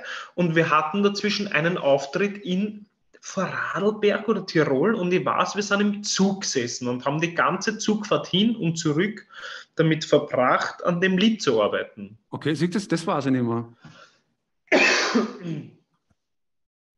Interessant, okay, das habe ich schon vergessen. Ich höre dich nicht. Du hörst mich nicht? Hallo, hallo? Ich höre dich nicht. Ui, um Gottes Willen. Du hörst mich nicht. Also, gar nicht? Sehr verehrten Damen und Herren, es ist leider so, dass ich den Herrn Glück jetzt nicht mehr vernehmen kann. Ui, what? Und deswegen muss er mal in seinen Einstellungen schauen, was da passiert ist. Hallo. Gedruckt. Okay, bei mir... Was ist mit dem? Achso, weil wir waren bei Dries Grafelo. Ich verstehe. Es soll lustig sein. Die Technik du hörst mich nicht? Jetzt geht's wieder? Jetzt höre ich. Gut. Okay. Ja, ich glaube, ich muss an irgendeinem Kabel oder so gelegen sein. Die Technik wollte mitlustig sein. Okay, das ist KI-Humor. Verstehe. Okay, weil wir gesagt haben, Dries Grafelo. Ne? Okay, da sind wir wieder. Also ich weiß, dass wir da eben diese 5-6 Stunden im Zug hin und zurück an dem Lied gearbeitet haben. Das weiß ich noch. Ah, okay. Interessant. Das ist mir vollkommen entfallen. Na schau. Na jedenfalls, dann haben wir das geschrieben und in der ersten Strophe ging es um die Vorratsdatenspeicherung und dass eben das Handy auch benutzt werden kann als Abhörgerät eigentlich und dass man ganz viele, ihr Meeting endet in 10 Minuten. Ja, du leg mich in den Arsch. Und ich meine nicht dich, sondern das Zoom. Ja, der kann auch nichts dafür. Was wollte ich jetzt sagen? Ja, in der ersten Strophe ging es um Vorratsdatenspeicherung und Abhördings und in der zweiten Strophe um Fernsehverdummung. Es hatte ein Korrepetitor vom Konz, hat dann völlig richtig gesagt nach der Ausstrahlung, ihr habt 25.000 € vom Fernsehen dafür bekommen, dass ihr im Fernsehen gegen das Fernsehen gesungen habt. Genau, schöne Grüße. Ja. Vielen Dank. Und dann haben wir uns gedacht, so, und jetzt verarschen wir den Gradki. Und der war ja damals, war das so ein Testimonial von UPC und da gab es so eine Werbung, wo der immer auf der Couch gesessen ist mit so einer Fernbedienung und teilweise mit einer Lupe. Ich weiß nicht mehr, warum er diese Lupe gehabt hat, aber so hat er Werbung gemacht für UPC. Und so haben wir ihn eingebaut. Und wir wollten aber überraschen und wir haben bei der Generalprobe vor der Live-Sendung, ich glaube, das war am selben Tag, oder? War das am Nachmittag oder was? Tag davor. Tag davor? Also jedenfalls haben wir bei der Generalprobe vorgesagt, wir singen einen anderen Text. Und wir haben dann, wir beide gemacht. Ja, wir beide. Also wir haben einen Tarntext verwendet und haben den Gradki nicht verraten. Und ich glaube, die Überraschung ist gelungen. Und aber wie der Vollprofi Kurt Pongratz, der Regisseur von der Sendung, hat natürlich sofort gesagt, Kamera 5 auf den Gradki. Und sie haben also relativ schnell dann einen Reaction-Shot von ihm gezeigt, während wir gesungen haben. Voll. Das finde ich eigentlich immer noch super cool, dass wir das gemacht haben. Auch das mit der Generalprobe, dass wir quasi da einen anderen Text, das war fürs Hirn gar nicht so easy, weil es ja eigentlich eine Uraufführung war und dadurch eigentlich eine doppelte Uraufführung, weil wir ja bei der Generalprobe auch noch einen anderen Text gesungen haben. Ja, das, und ja.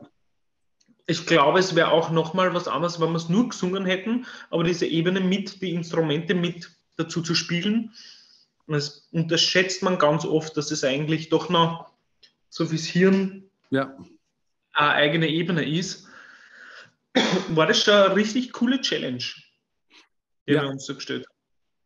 Ja, das war, Aber- ja, war wirklich eine Challenge, ja. Hm? Wir Nichts also- auslosen, was soll man sagen? Nichts auslosen. Hast du jetzt gerade die Frage gestellt? Ja, Gut. Dann danke ich- Cornelia. Gut, ich habe eine Frage von Liliane Fetzenschädel, divers, aus Wien-Neubau. Sie fragt, was würdest du an deinem Körper gerne ändern? Anna, lasse ich dir gerne den Vortritt.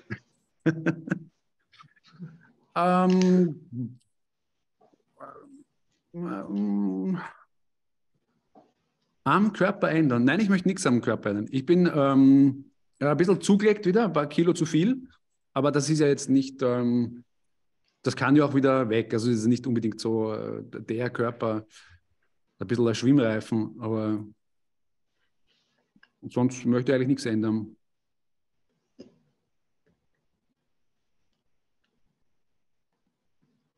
Ich habe schon ein bisschen, also ich sehe, die Haare sind teilweise schon grau, nicht? Das ist eine Gewöhnungssache, nicht? Aber Nee, es ist ja relativ natürlich, oder? ja, es ist ja ungewohnt am Anfang, weißt du? Das heißt, das fährt das Ego ein und sagt, Ja, sicher, weil es komisch war. Früher haben sie eine andere Farbe gehabt, nicht? Und auf einmal. naja. Mit fast 50 ist halt die Frage. Das ist So ist das, ja. Willst du irgendetwas ändern an deinem Körper? Ich an meinem Körper? Definitiv muss ich nicht lange überlegen, ist ganz klar, ich hätte gerne Kiemen. Kiemen? Kiemen, ja. Ich finde es super, super leibend, unter Wasser atmen zu können. Ich tauche so gerne. Okay. Und ich finde Tauchen eigentlich viel leibender als Schwimmen. Ich finde Schwimmen gar nicht so leibend, aber Tauchen finde ich richtig cool. Und Kiemen wären super. Flügel wären auch cool, aber Kiemen finde ich richtig cool. Also wenn ich was ändern könnte am Körper, Kiemen. Lustig. Okay, ja, ist eigentlich eine gute Idee. Ja.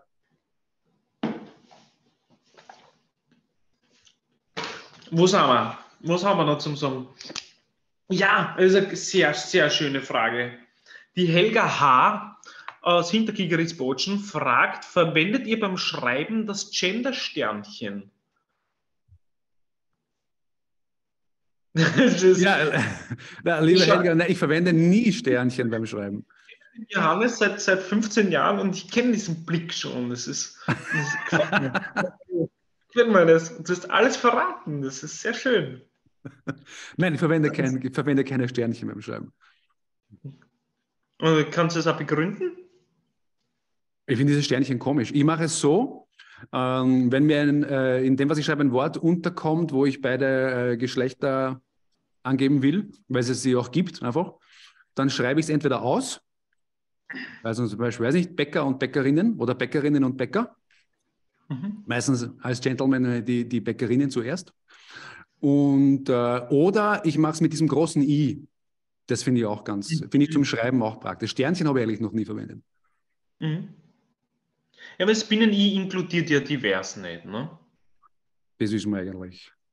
Ja, verstehe. Also für mich macht das eigentlich sehr viel Sinn und ich bin ja ein großer Fan davon, dass sich Sprache entwickelt und dass Sprache nicht einfach stur das bleibt, was sie ist. Ich finde, das ist gerade das, was wir bei zwei Volltrotteln immer wieder gemacht haben. Also immer wieder nicht, aber hin und wieder, wenn wir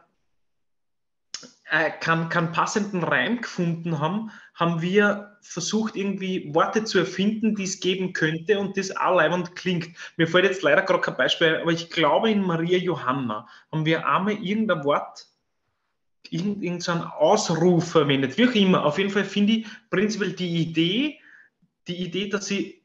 dass Sprache ein wandelbares Element ist, sehr leibend und deswegen finde ich es auch für mich logisch, dass früher einfach keine Divers gegeben hat, dass man die jetzt mitschreibt. Und deswegen habe ich mir das angewohnt und ist es für mich erstens zum Lesen total drin und auch zum Schreiben.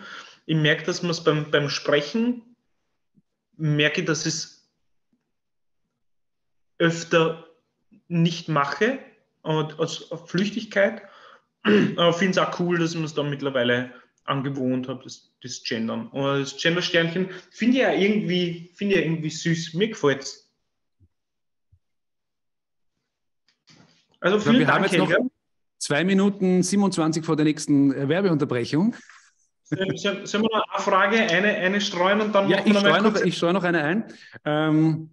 Es fragte Edeltraut Straussova aus Gjör, fragt, schaut ihr noch lineares Fernsehen oder seid ihr voll auf Netflix, Disney Plus und Co.?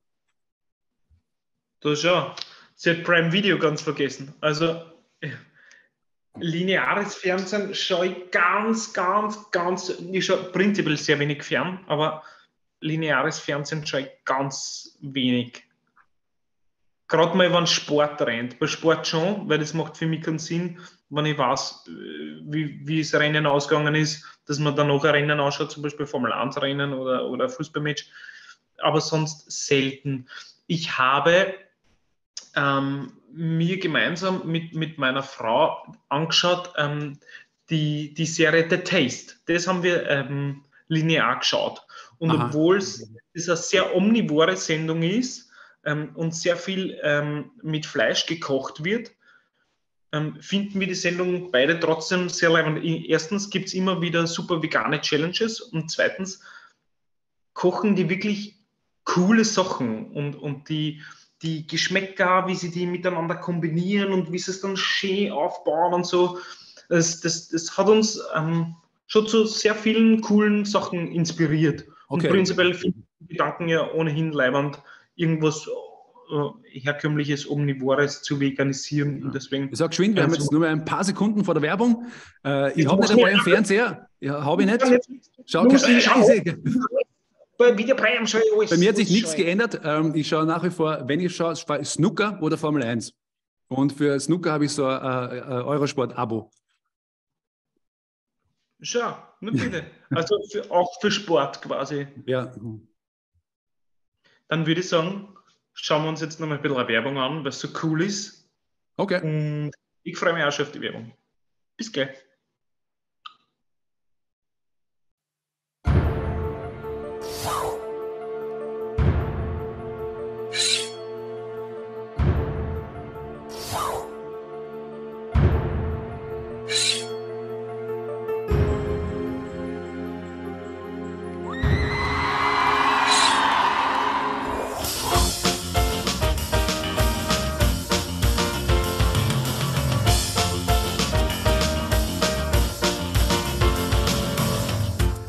Diese beiden Herren sind die größten Volltrotteln, die ich in meiner gesamten Karriere in der Subkulturwelt kennengelernt habe. Ich trinke Wodka, Sie trinken Wodka. Daher mag ich zwar Volltrotteln. Hallo, mein Name ist Sebastian Vettel und ich bin ein großer Fan von zwei Volltrotteln. Auf dem neuen Album sind lauter Wölsche. Nico Rosberg zeigte mir das Video mit diesen Glühbirnen und ich war sofort fasziniert von zwei Volltrotteln, die oben ohne umhertanzten. Ich liebe zwei Volltrotteln. Sie sind die beste Boygroup der Welt. Faxe, Energie, Sparlampe, Faxe, Energie, Sparlampe. Faxe, Faxe, Faxe, Faxe, Faxe, Energie, Sparlampe. Es wäre laut. Es ist sehr laut.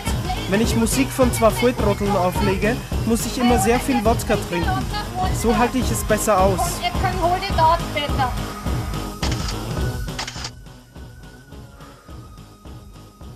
Wir möchten unsere Groupies vögeln, aber nur die Geilen. Sie sind schnell, sie sind laut und sie sind die Besten, so wie ich. Just like me. Ich fürchte, sie werden berühmter als ich. Glaubst du, sind unsere Zuseherinnen und Zuhörerinnen jetzt enttäuscht, weil die Werbung viel lustiger ist als das, was wir da plaudern? Ja, könnte passieren, ja. Was soll man machen? Sorry! Genau, was soll man machen? Das ist Mahlzeit. Okay. Also, nichts mit Netflix, Disney Plus, Prime Video? Nein. Nichts streamen? Nein. Keine Serien? Nein. Aus ideologischem Grund oder einfach, weil du hart bist? Es gibt dann nicht wirklich, was mich interessiert. Also, ich habe kein Bedürfnis momentan. Ich habe genug Arbeit, um versuchen, meine eigene Kreativität zu leben. Ich meine, Inspiration ist immer gut, keine Frage. Aber momentan habe ich nicht so das Bedürfnis. Das Letzte, was ich gesehen habe, das war über den Account meiner Ex-Freundin, und teilweise haben wir es auch zusammen angeschaut. Das war How to Sell Drugs Online Fast. Und das fand ich großartig. Das hat mir sehr gefallen. Hast du das gesehen? Ja, noch sehr lustig. Der Herbert Herrla vom Herr fragt, seid ihr auf den Blackout vorbereitet und für wie wahrscheinlich haltet ihr ihn?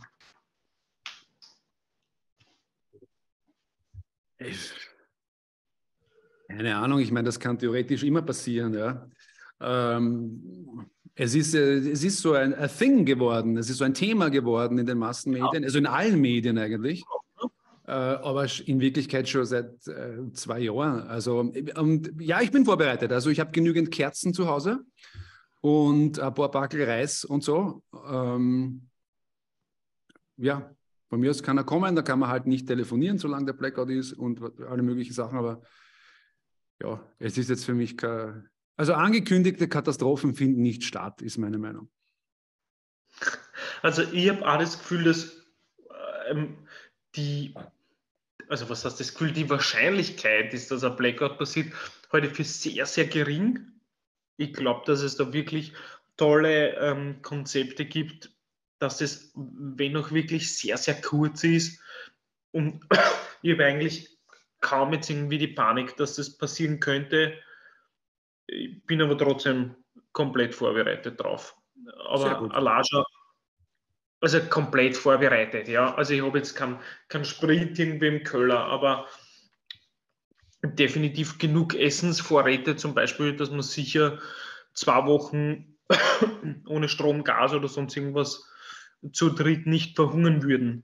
Sehr gut. Aber ich glaube, das ist allein schon so aus diesem väterlichen Gedanken heraus, einfach so aus dieser Verantwortungsschiene, dass ich das Gefühl habe, ich will nicht, dass der Oskar und die Clara da verhungern müssen. Oder? Okay. Also früher wäre mir das vielleicht einfach wurscht gewesen, aber ich merke schon, ich hätte mir wahrscheinlich auch kaum Gedanken darüber gemacht, wenn es medial nicht so breit getreten worden wäre. Und kann gut sein, dass ich in 3-4 Jahren die ganzen Konserven irgendwie aufhole aus dem Keller und dann müssen wir es halt essen, weil sonst wären es nicht. Aber sollen es da unten stehen, ist kein Problem. Eine ganz aktuelle Frage von Diplom-Ingenieur Alois Kotgruber aus Geil im Gurktal. Schau da, ja, der fragt er. Hey, das freut mich aber. Was sagt ihr zur aktuellen WM in Katar? Ich sage mal, das, was der Johannes sagt, ist mir scheißegal, weil Fußball interessiert mich nicht, oder? Ungefähr, also ich weiß fast nichts darüber, es geht komplett an mir vorbei. Also ich finde die WM in Katar ist, finde ich ein extrem tolles Sinnbild für unsere Welt im Moment. Und depperter Husten. Kein Problem, trink noch was. Ich finde, dass das dorthin vergeben worden ist, finde ich, passt in unserer Zeit, dass die dort die Stadien hinbauen und dann nicht wissen, was sie damit machen sollen, dass die Stadien runterklimatisieren. Ich finde, das spricht so dafür, wie wir im Moment mit den Problemen, die wir haben. Man kann ein Stadion kann man klimatisieren? Wie geht das? Die haben so unendlich fette Klimaanlagen da reingebaut. Im Freien? Na, in diesem Stadion heute, aber dort ist es zu heiß, um Fußball zu spielen. Deswegen, okay. Und deswegen haben sie die WM dort veranstaltet. Genau. Ja, das ist ein Sinnbild dafür, wie dumm man mit dem Klimawandel umgeht. Ja? Und überhaupt mit den Fragen unserer Zeit. Wie gehen wir mit Menschen um? Wie gehen wir mit der Natur um? Und so. Finde ich sehr für sich sprechend, sagen wir so. Ja, ich meine, hier tun uns auch immer Kunstschnee auf die Pisten bei den Skirennen. Absolut, also, das ist natürlich ganz, ich meine, wenn man jetzt so Sachen vergleicht, jetzt WM in Katar und Kunstschnee bei uns, wenn man nur von der ökologischen Sicht ausgeht, ja, bin ich zu 100% bei dir. Bei uns sterben nicht 15.000 Leute, wenn man irgendwelche Stadien bauen muss. Aber rein die ökologische Sicht finde ich es eigentlich eine Frechheit, dass man dort jetzt groß kritisieren darf und bei uns ist nicht kritisieren darf mit Kunstschnee zum Beispiel. Ich kann mich gut erinnern, dass wir ja eingeladen wurden vom ORF damals in Schladming für diese Ski-WM lustige Lieder zu machen. Ja. Und das ist dann nicht zustande gekommen, unter anderem auch deswegen, weil wir genau solche kritischen Themen ansprechen wollten. Und das finde ich aus der heutigen Sicht eigentlich arg. So bei uns, wenn bei uns irgendwas Tolles ist, darf man ja nicht so kritisch und das kann man dann vielleicht bei der Stöckel oder bei der Barbara Kallich irgendwo ja, aber da habe ich mir gedacht, was haben sie von uns erwartet, dass sie uns so einfach an die Sportredaktion abschieben können? Also das finde ich persönlich ein bisschen schwach. Aber da lobe ich mir den Snooker. Der Snooker ist total energiesparend, das ist unaufgeregt. Also das ist so, ich meine, manche Leute finden es totlangweilig. Aber ich finde es großartig. Es sind 2 Leute an einem Tisch, die haben auch Lampen oben und die spielen. Und also ich finde das wahnsinnig spannend, also wenn diese Safety-Duelle sind oder eine Respotted Black oder wenn sie sich so gegenseitig snookern, wenn es nur mehr um die Farben spielen und so. Also herrlich. So viel zu WM in Katar, finde ich sehr schön. Schön. Na gut, dann was ist noch auf deiner Liste von den Fragen? Hier ist noch, welche Songs von 2 Volltrotteln findet ihr heute noch super? Also ich glaube, das habe ich zumindest schon beantwortet, ganz am Anfang von unserem netten Videopodcast. Ist für mich immer noch als Michtel zu noch ÖVP. Ich liebe diese Nummer. Aber ich finde ganz viele super. Ich meine, ich bin ein bisschen voreingenommen und wahrscheinlich ein bisschen du auch, weil wir natürlich auch Erinnerungen damit verbinden und so. Wahrscheinlich bewerten wir das anders als jemand Außenstehender. Aber ich finde ganz vieles super. Ich meine, eines meiner Lieblingslieder ist zum Beispiel So ein schöner Traum, weil das halt wirklich eine ganz ernst gemeinte und schöne Ballade war. Und ich finde die noch immer wunderschön. Ich habe die auch einmal woanders gemacht. Und das ist, es berührt mich auch nach wie vor. Und das finde ich wirklich eine sehr, sehr gelungene Nummer. Und ich kann, und um den Hintergrund zu erzählen, das war die letzte Nummer, glaube ich, was wir für Kieferglück geschrieben haben, für dieses Album bzw. Programm. Und da war sie noch, das war, glaube ich, im Winter und das war so irgendwie so auch eine ganz eigene Stimmung an dem Abend. Das war so ganz beschaulich und der Kamin ist grennt im Wohnzimmer und ich glaube, ich habe gesagt, wir haben noch nie was geschrieben im 9/8-Takt und noch nie was mit Pentatonik, also mit der 5-Ton-Tonleiter. Und dann haben wir so begonnen herumzuspülen am Klavier und es ist auch eine von den Nummern, die so zwischen uns ganz gleichberechtigt entstanden ist. Also wo man nicht sagen können, es hat jetzt einer mehr Musik oder Text oder so geschrieben, sondern das haben wir wirklich gemeinsam in Echtzeit entwickelt. Bin sehr stolz auf die Nummer und finde sie nach wie vor sehr schön. Ja. Finde ich auch als krassen Gegenpol dazu, habe ich letztens, und ich wusste nicht, wo es herkommt, beim Autofahren plötzlich einen Ohrwurm gekriegt von So machst du Karriere. Ja. Und haben wir gedacht, die Nummer eigentlich, dass die nicht viel präsenter irgendwo ist. Ich bin so für mich in dem Auto so abgegangen. Das ist eigentlich eine richtig geile Autofahrernummer. Sehr lustig. Ja, die ich alle, mag die so nicht. Ja. die am Schirm haben, bitte unbedingt noch eine haben. So machst du Karriere, finde ich auch, der Text finde ich sehr gut. Ich finde, das ist ein Meisterwerk. Jetzt, ich höre es mir nicht so oft an, weil ich mag die Musik nicht. Die Musik ist so aggressiv und so. Ich meine natürlich, das war absichtlich dieser Stil, aber das war jetzt nicht, was ich normalerweise, also ich jetzt schreiben würde. Nur das war ja der Plan, dass das absichtlich so eine aufwühlende, etwas düstere Musik hat. Oder sonst, ich meine, Sachen wie das Wimmerl zum Beispiel, natürlich auch gerne, weil ich stolz drauf bin, weil ich finde, es ist ein super Text und das kann man auch immer wieder anderen Interpretinnen anbieten. Was fällt mir sonst noch an? So ja, für mich sind so viele Sachen, also so Stellungsbescheid oder bitte schafft das Bundesheer nicht ab. Ich finde, wir haben echt zu coolen Themen echt lässige Lieder geschrieben oder was viele in der veganen Szene natürlich lustig finden, ist das Lied zur Landwirtschaft entfesseln, weil es mir schmeckt. Also es gibt schon viele eigentlich. Aber so nur ein einziges Lied, das jetzt das Lieblingslied, könnte ich eigentlich nicht sagen. Es waren wirklich einfach... Ja, schwer zu sagen aus diesem Repertoire. Also es ist alles online auf Spotify. Man kann also auch das Album kaufen, auch auf zum Beispiel Amazon oder iTunes oder ich weiß gar nicht, welche Stores. Also wir schreiben dieter.heuermann@gmx.at und ich schicke euch die CD. Genau, dann gibt es die CD physisch, sowohl von Hörerglück als auch von Kieferglück. Und von Kieferglück gibt es auch eine DVD und Blu-ray, weil die haben wir aufgezeichnet im Theater am Spittelberg. Also die DVD am Spittelberg und die CD ist auch ein Live-Mitschnitt von der Kulisse. Richtig. So war's. Gut. Ich weiß sogar, dass ich im Jahr 2014 war. Ja. Okay. Auch dazu passend ist hier die Frage von, ja? Ja, sag schon. Von Herrn Mahmoud Dschihad al-Salami aus Wals in Salzburg. Welche Sketche findet ihr heute noch super?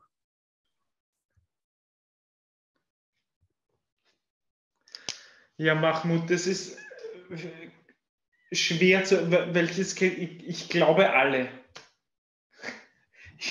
Ich meine, Sketches an sich haben wir jetzt nicht so viel gehabt. Ja, wir haben viel dazwischen geredet, aber natürlich der Sketch, der einer von am allerbesten angekommen ist, ganz egal wo wir waren eigentlich der Schüttelsketch.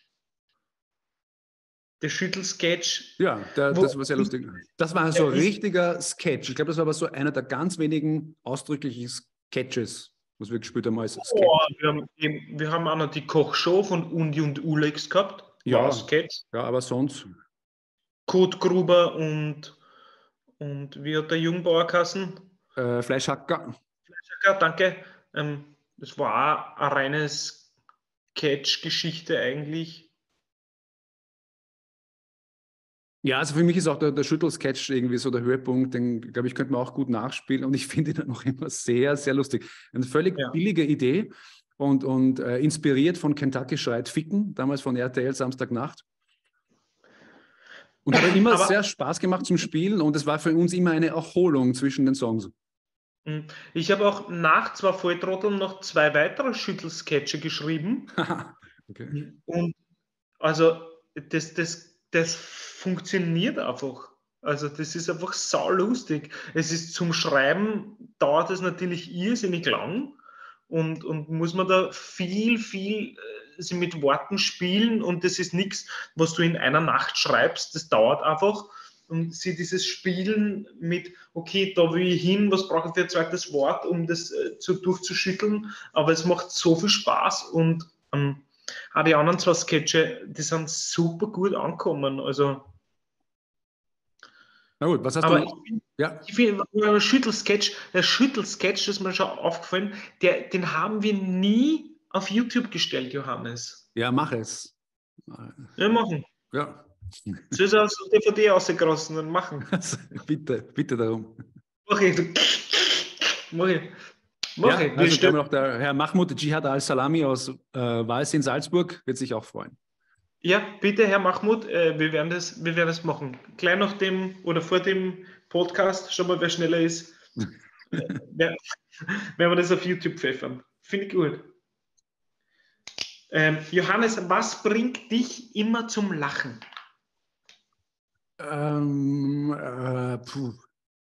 Was bringt mich immer zum Lachen? Schlagfertigkeit. Wenn jemand was Schlagfertiges, Lustiges sagt. Physical Comedy, Slapstick. Und Sachen, die so unglaublich sind, dass man eigentlich nur lachen kann. So ein staunendes Lachen. Schön. Ich glaube, das sind so die Sachen, die mich zum Lachen bringen. Was bringt dich zum Lachen immer?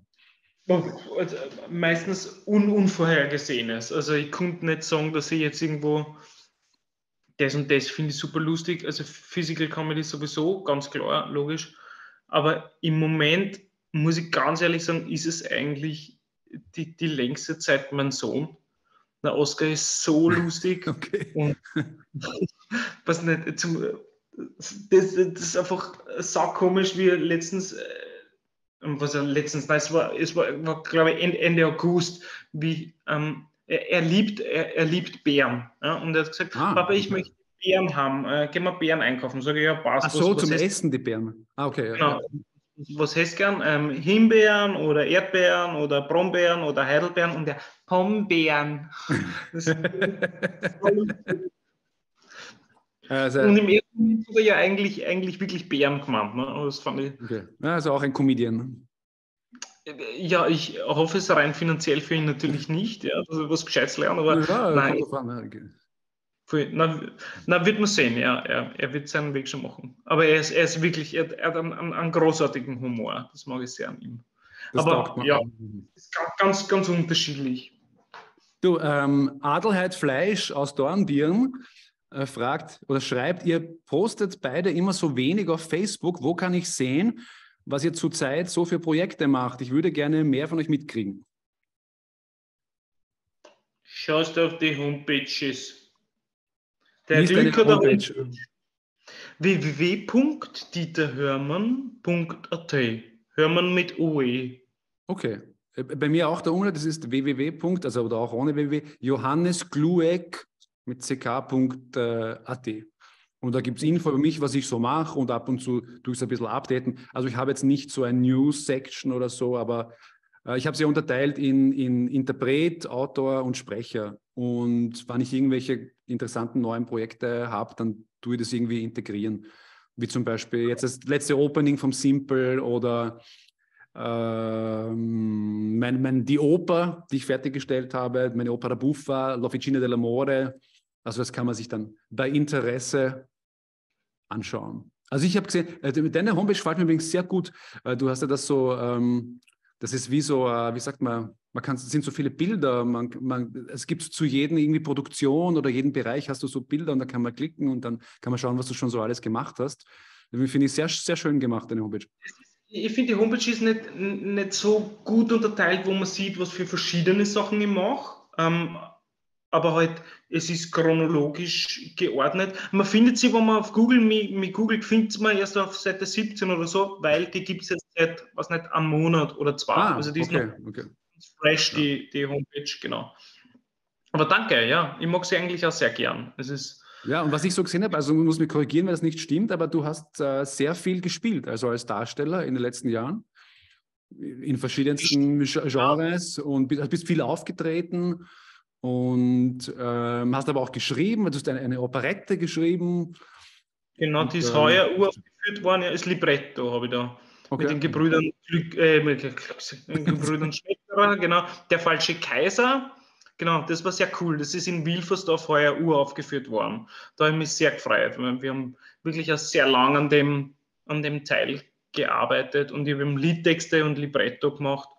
Und das ist eigentlich, finde ich, echt ein nettes Stück geworden. Gibt es irgendwie Ausschnitte, die man sich wo anschauen kann, online oder so, dass man einen Eindruck kriegt, was das ist? Es gibt einen Mitschnitt und ich bin gerade dabei, einen kurzen Trailer zu machen. Okay. Aber der ist noch im Entstehen. Okay. Genau. Und von deiner Oper? Ja, also ich habe also 2016 mit dem Giovanni Remonato begonnen zu schreiben, eine Oper, eine lustige Oper, komische Oper, Opera Buffa auf Italienisch, L'Officina dell'Amore, die spielt in einer Autowerkstatt in Ottakring und es singen aber alle Italienisch.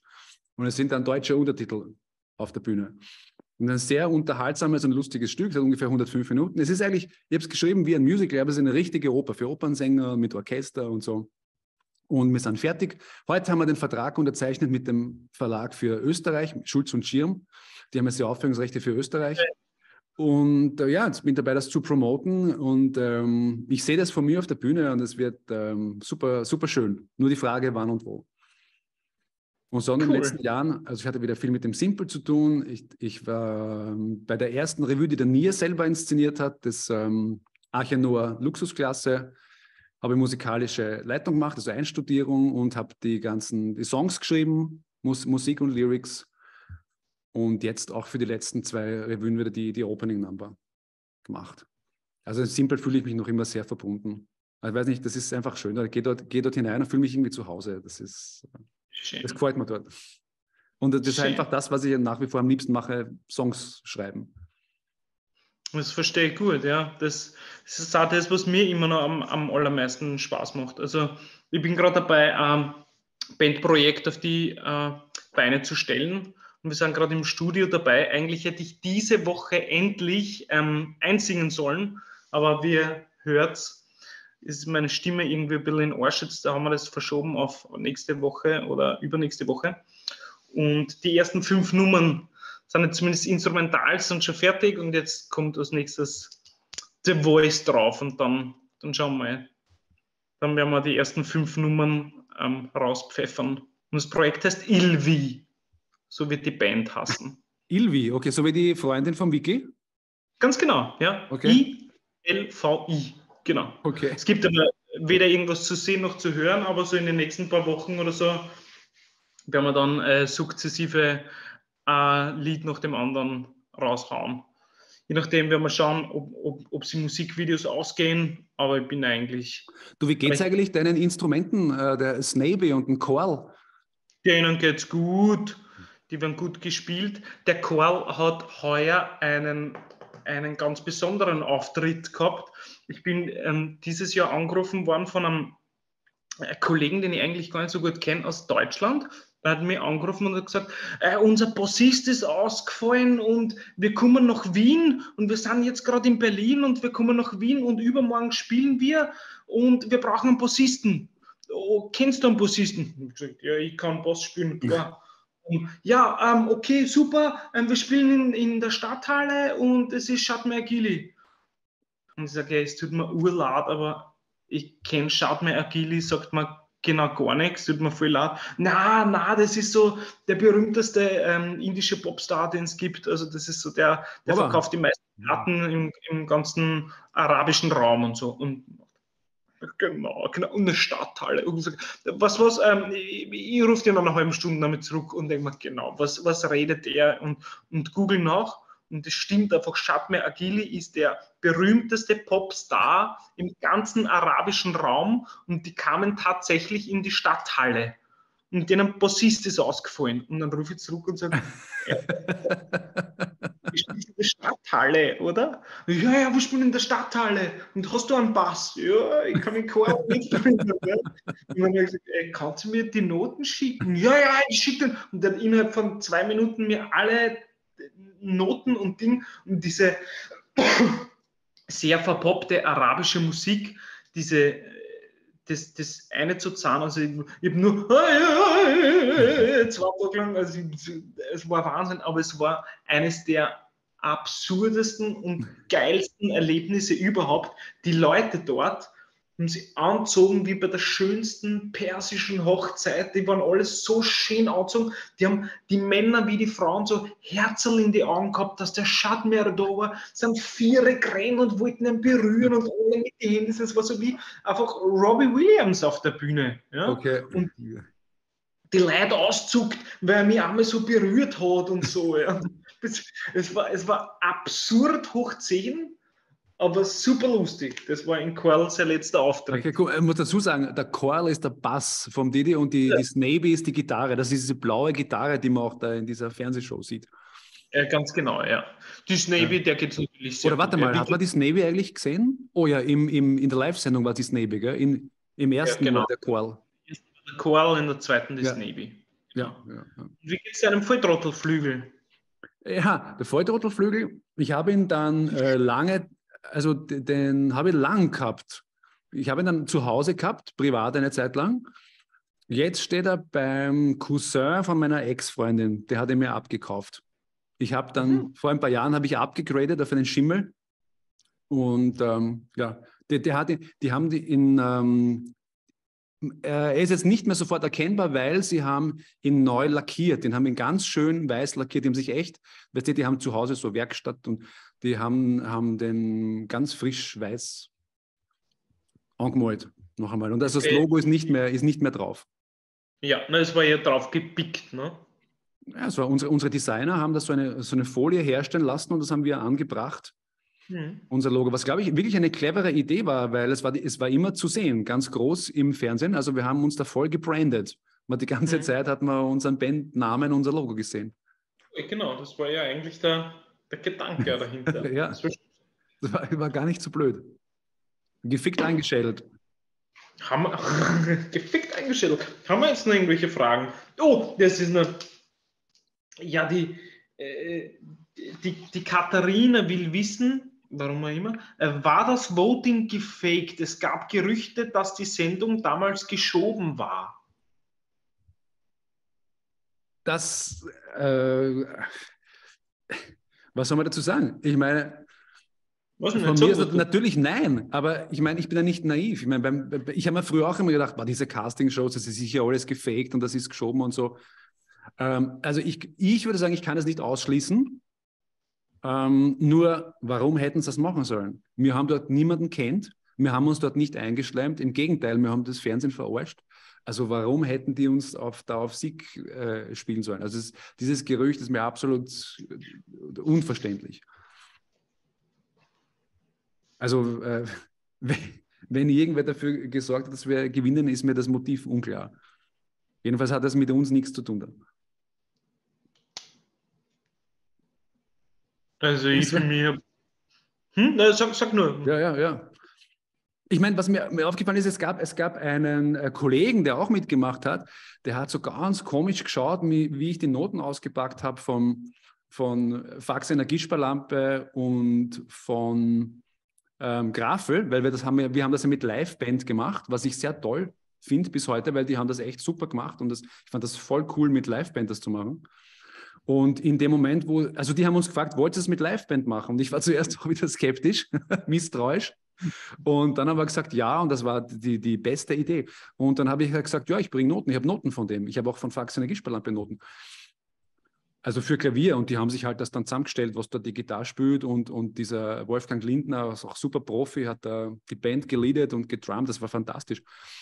Und vielleicht, wie der gesehen hat, ich bringe da Noten mit und ich rede mit dem Bandleader, vielleicht war der paranoid und hat gedacht, die sprechen da irgendwas ab und so, aber wir haben uns einfach nur auf unseren Gig vorbereitet.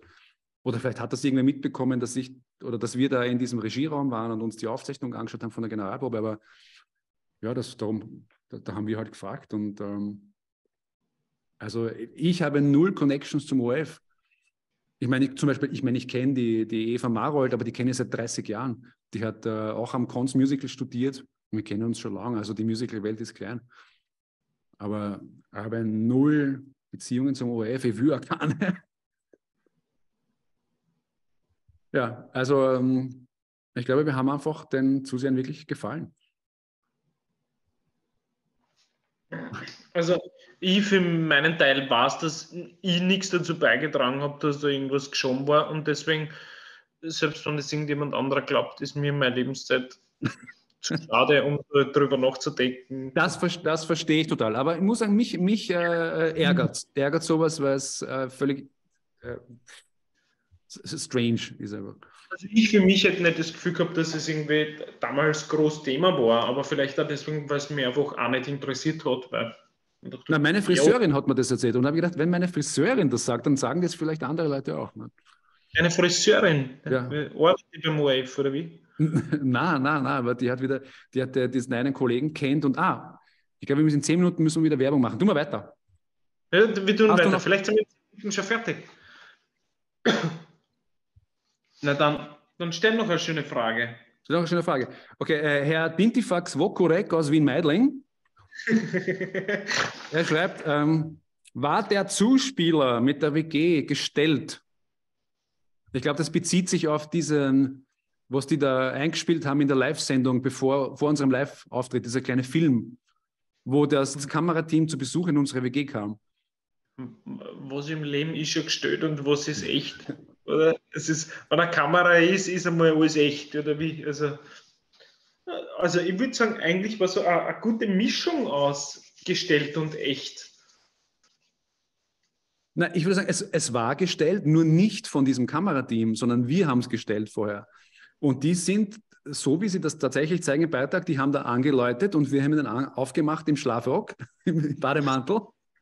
Und da war dieses, und wir hatten diese Szene arrangiert halt mit unseren Freundinnen und ich habe meine Nachbarin eingeladen und dann noch eine gemeinsame Freundin.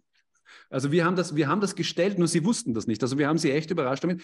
Und ich denke mir, die werden auch gecheckt haben, dass wir das gestellt haben. Nur es hat keiner was gesagt und die haben einfach den Spaß mitgemacht. Stimmt, ich kann mich erinnern, dass wir haben in jedem Raum irgendwo verschiedenste lustige Sachen drapiert und dann haben wir so aufgemacht, so, Scheiße, schaut euch halt einfach mal um, wo es drehen was. Im Raum lag irgendwo eine nackte Frau. Das war schon sehr lustig. Also wir haben uns inszeniert, kann man sagen, oder? Ja, genau so. Genau.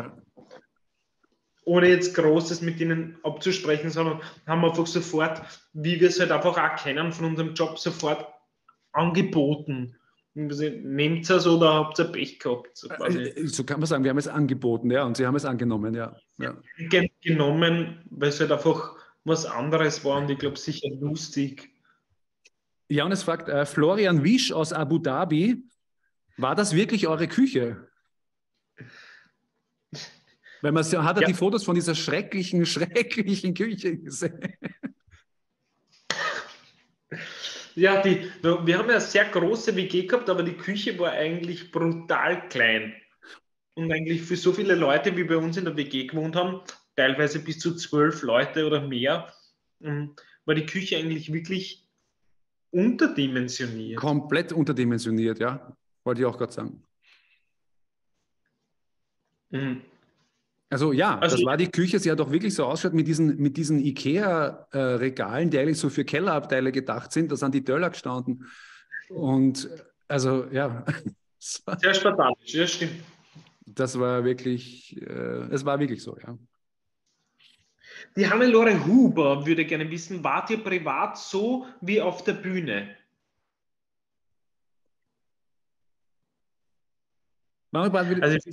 Ja?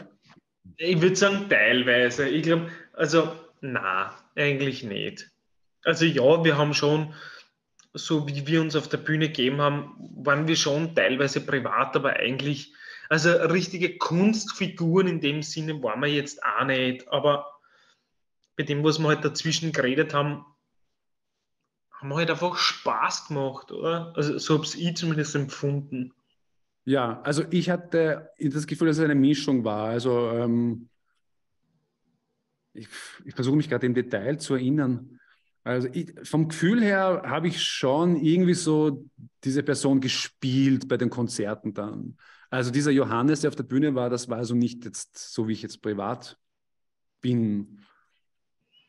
Manches war ganz authentisch und anderes war einfach ein bisschen aufgesetzt. Das ist eine gewisse Art von dieses übertriebene, ich scheiß mir nichts in dem Sinne von Arroganz, das war schon gespielt. Oder ich meine, wir hatten ja nie ein Skript, aber wir haben uns manche Sachen schon überlegt und die waren dann halt auch vorbereitet, irgendwelche Gags oder so. Also das war dann auch einstudiert in einem gewissen Sinn, aber obwohl eher weniger. Oft, also ich glaube, mehr waren wir schon spontan.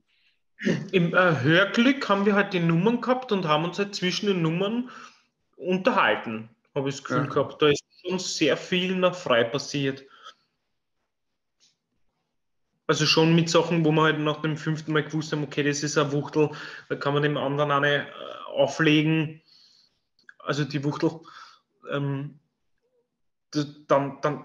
hat sich das natürlich schon wiederholt, aber eigentlich so groß, so wie du sagst, gescriptet war das jetzt eigentlich nicht. Aber es waren auch keine jetzt dezidierten Kunstfiguren, wo man sagt, okay, da steigt man dann auch aus.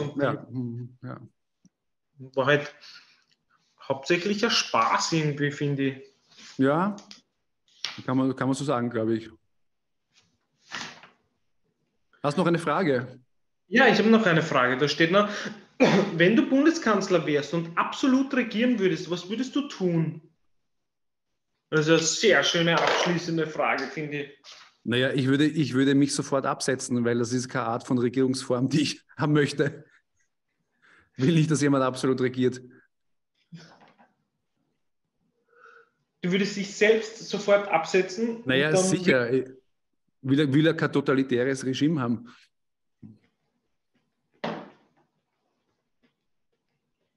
Und wenn du in einer Demokratie Bundeskanzler wärst, wo du das ausdiskutieren musst, was würdest du dann machen?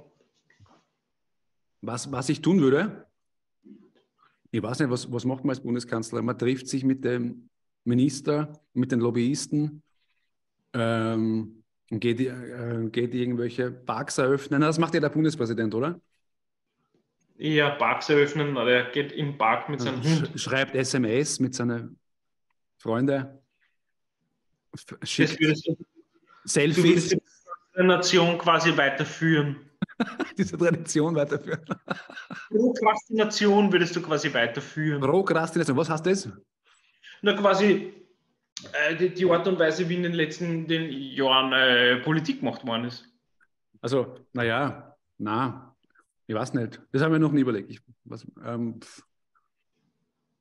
Nein, ich will nicht Bundeskanzler sein.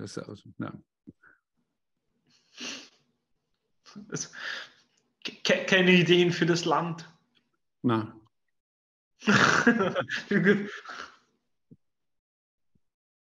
Hast du welche? Ja, viele. Also allererst würde ich definitiv sofort das bedingungslose Grundeinkommen einführen. Das ist ganz klar. Und ich glaube, ich würde innerhalb von kürzester Zeit, so schnell es einfach geht, alles Mögliche dafür tun, dass die Erderwärmung gestoppt wird. Also ich würde da nicht lang umfackeln, sondern alles Mögliche, was geht, in Kraft setzen, was man längst schon weiß, was getan werden kann, würde ich umsetzen. Würde mir wahrscheinlich viel intensiver, als es die europäische Regierung im Moment macht, gegen das Mullah-Regime stellen. Würde den Iran für seine Widerwärtigkeiten verurteilen, aber wenn ich sonst nichts machen kann, aber zumindest verbal. Ich würde mich viel mehr für Menschenrechte einsetzen und ich würde wahrscheinlich das Fleisch so teuer machen, dass es niemand mehr leisten kann, dass man es zwar immer noch essen kann und sich die Leute immer noch kaufen können, aber es überhaupt keinen Sinn mehr macht. Das wären so ein paar Sachen, die ich machen würde, so in den ersten 4-5 Tagen. Und dann würde ich weiterschauen. Ja, ich bin das geht natürlich absolut regiert. Ja, bin eigentlich ziemlich durch mit der Liste. Ich meine, eine Frage habe ich noch, weiß nicht, die ist vom Herrn Robert Gradke aus Klosterneuburg. Wovor hast du Angst? Oh, das ist bei mir ganz einfach. Vor Gewitter. Wirklich? Interessant. Warum? Weiß nicht. Ich kann es nicht. Ich habe kaum Angst vor irgendwas, aber vor Gewitter, da bin ich wie so ein kleiner Hund. Da Blitz und Donner, das weiß ich nicht, keine Ahnung, was in einem früheren Leben passiert ist, da perlt mich komplett her, das macht mich wahnsinnig. Ja. Wir machen eine kurze Pause, ich hole mir noch ein Wasser und dann geht's weiter. Fahren wir, du für Ängste hast. Ja. Mit dem Faxe Energiesparlampe T-Shirt können Sie alles auffischen. Die Badewanne, Ihre Kochtöpfe, die Toilette, Sogar die Toilette. sämtliche Flüssigkeiten, Wirklich? Wasser, Saft, Wein, Bier, Urin, Speichel, Erbrochenes, Sperma. Das habe ich mir immer gewünscht. Wollen Sie Ihre Kinder vor dem schlechten TV-Programm schützen? Dann decken Sie jetzt Ihren Fernseher zu mit dem Faxe Energiesparlampe T-Shirt.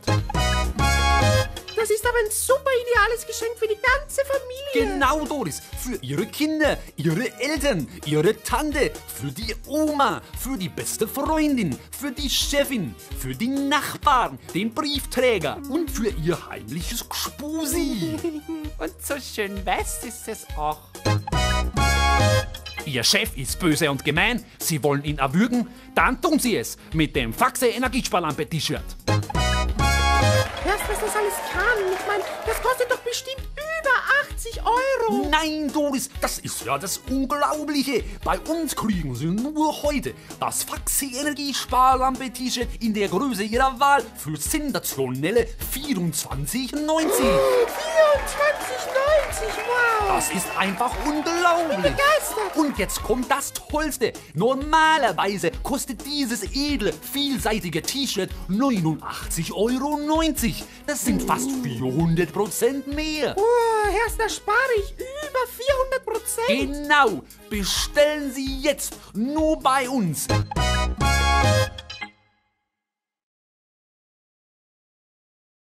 Ja, wir sind wieder da. Ich habe wieder ein Wasser. Zum Wohl. Ich habe noch Tee. Zum Wohl. Ja, Angst, das ist, glaube ich, eine Lebensaufgabe, möglichst jede Angst abzubauen. Und ich habe es mir auch zur Aufgabe gemacht. Und also vor Gewitter habe ich nicht Angst. Ich finde Gewitter toll eigentlich. Das ist so ein Spektakel. Ich mag das. Und im Gegenteil, weil ich finde das auch sehr, sehr romantisch, wenn man zu zweit ist und es regnet draußen und donnert und blitzt und man kann sich das anhören und ein bisschen anschauen. Angst, ich meine, vor ein bisschen habe ich so vor unberechenbaren Tieren Angst, dass die mich beißen oder irgendwie mich verletzen oder so. Deine Mäuse zum Beispiel, oder wie? Bitte?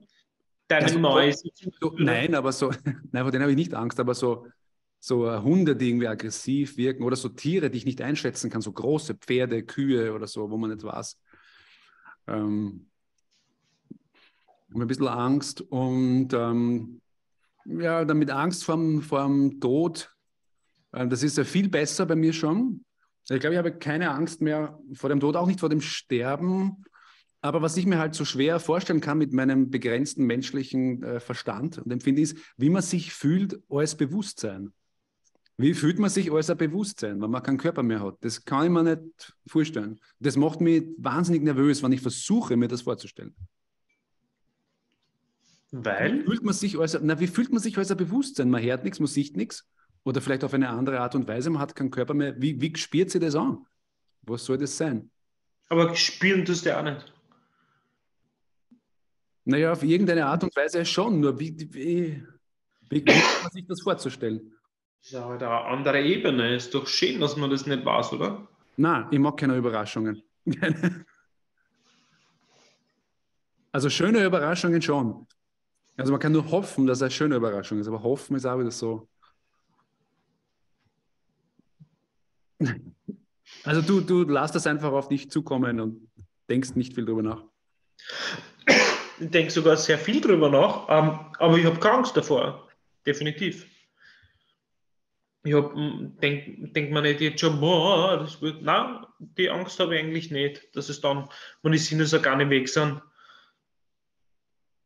Aber vielleicht ist das auch deswegen, weil zum Beispiel ich bin komplett Schausaugert, ja? Also ohne Brünn sehe ich nichts und deswegen bin ich darauf vielleicht diesbezüglich schon vorbereitet. Wenn ich die Brünn aber tue, kommt das jetzt da, weiß nicht, der Thomas Gottschalk sei. Ja? Du redest noch ein bisschen flüssiger, ja, das ist natürlich. Man hätte mir das auch geklärt. Aber keine Ahnung, das ist spannend, ne? Ich habe noch eine Frage. Das hat mich ein bisschen verstört, diese Intro, was Sie gemacht haben bei dieser Starmania, hat es so geheißen? Die Sendung Starmania. Also der Auftritt, das war super, aber da war vorher so ein Einspieler, wo ich mir gedacht habe, wer hat sich diese Story ausgedacht? Weil da wurdest du verkauft so als Drogenopfer und hast gesagt, ich habe den schnellen Erfolg nicht verkraftet, und dann haben sie in Zeitlupe gezeigt, wie du machst am Sofa in der Volltrottel-WG, und ich habe mir gedacht, Alter. Ja, aber schau, das haben wir genau da, du hast das vorher eigentlich genau richtig auf den Punkt gebracht. Das ist eine Show und es gilt zu unterhalten und um Geschichten zu erzählen, und es ist, du kannst einfach mit jedem Satz, der irgendwo, das wissen wir selber ja auch vom Schneiden, vom Videoschneiden, du kannst mit jedem Satz alles machen, genauso wie du es willst. Und lustigerweise, du bist nicht der Erste, der mich darauf anspricht. Ich habe das eigentlich gar nicht als so arg empfunden. Also, aber ich meine, das war ja ein Geschichtel. Ja, aber ich habe das jetzt eigentlich nicht so als so negativ empfunden, muss ich ehrlich sagen. Aber ich meine, haben die das vorgeschlagen, die Redaktion, oder du? Ich glaube, es ist so entstanden. Die haben mich über eine Stunde interviewt und haben dann halt irgendeine Geschichte. Okay. Das heißt, es gab eigentlich viel mehr Material. Und sie haben sich dann diese Geschichte ausgesucht, so und so. Genau. Okay. Aber wie gesagt, mir hat das auch überhaupt nicht gestört, dass diese Geschichte und wie man es halt aufbläst und aufdingt, das ist eine eigene Sache. Auf das war ich darauf eingestellt, wenn man bei so einer Show mitmacht, ja, dass die mit einem Schlitten fahren. Aber für mich war das deswegen okay, weil ich darauf vorbereitet war, dass ich mir gedacht habe, und bei der nächsten Sendung erzähle ich das und bei der nächsten das und das. Ich habe so einen Fahrplan gehabt. Ja. Ich bin ja nicht blind hingegangen. Es war mir schon bewusst, dass es einfach sein kann, dass es nur eine einmalige Geschichte ist. Aber ich für mich habe eigentlich einen konkreten Vorplan gehabt bis zum Schluss. Das habe ich schon auch wahrgenommen. Ja, das hat mir auch gefallen. Ja. Also, ich habe gesehen, das ist dir ein Anliegen, das zu machen. Aber der Geschichte habe ich gedacht, na, Alter, weder warst du ein Drogenopfer, noch hast du deinen Erfolg nicht verkraftet. Ja, aber ich muss sagen, so, das Einzige, was bei der Sendung jetzt ganz, ganz anders war als bei der großen Comedy-Chance, ist, dass ich nicht so viel selbst zum Mitbestimmen gehabt habe. Die haben mir halt 4 oder 5 Lieder hingelegt, die alle in einem komplett unterschiedlichen Stil waren. Mhm. Und man muss dazu sagen, die Nummer, die ich dann gesungen habe, war eigentlich die einzig leibende. Okay, also von den 5, die sie dir... Genau. Ah, okay. Und da habe ich nicht so viel Mitbestimmungsrecht gehabt. Okay. Und das ist interessant, ja. Genau, von Anfang an klar, dass es jetzt nicht so ist, ich präsentiere mich dort als das, was ich eigentlich würde, sondern es ist ich bin ein kleines Marionetterl und fertig. Aber ich kann mich erinnern, wir waren, da muss man einfach, ich weiß nicht mehr genau, wann das war, aber wir waren einmal noch bei einem Casting für so eine Show von Puls 4. Ja. Und wann war das eigentlich? Das war im Gasometer, glaube ich, war dieses Casting. 2-3 Jahre nach der Comedy-Chance und die wollten uns eigentlich, ich weiß, dass die uns auch haben wollten. Wird das ein Herz für Österreich oder sowas? Wollten sie? Ich weiß nicht. Ich kann mich nur erinnern, die hatten, da haben sie uns auch den Vertrag gegeben zum Durchlesen. Und ich weiß nicht, ich glaube, du darfst gar nicht darüber reden, weil du hast irgend so ein Schweigedings unterschrieben. Aber ich nicht, weil wie es mir das gegeben haben, habe ich gesagt, ich muss kurz aufs Klo, habe das mitgenommen und bin gegangen. Also ich habe das nie unterschrieben. Also sprich. Weil in dem Vertrag ist auch drin gestanden, dass man nicht selber die Lieder auswählen kann, sondern es ist drinnen gestanden ausdrücklich, der Producer hat die letzte Entscheidung darüber, was die Kandidaten oder die Teilnehmer in der Show singen. Und das hat mir total missfallen. Unter anderem, das war ein ziemlich langer Vertrag und da sind ein paar Sachen drinnen gestanden, mit denen also ich gar nicht können habe. Oder es ist zum Beispiel auch drin gestanden, wenn man gerade eine CD rausbringt, darf man kein Lied von dem Album singen. Entschuldigung, deswegen gehe ich doch hin, weil ich meine Arbeit promoten will. Also das war ganz komisch bei denen.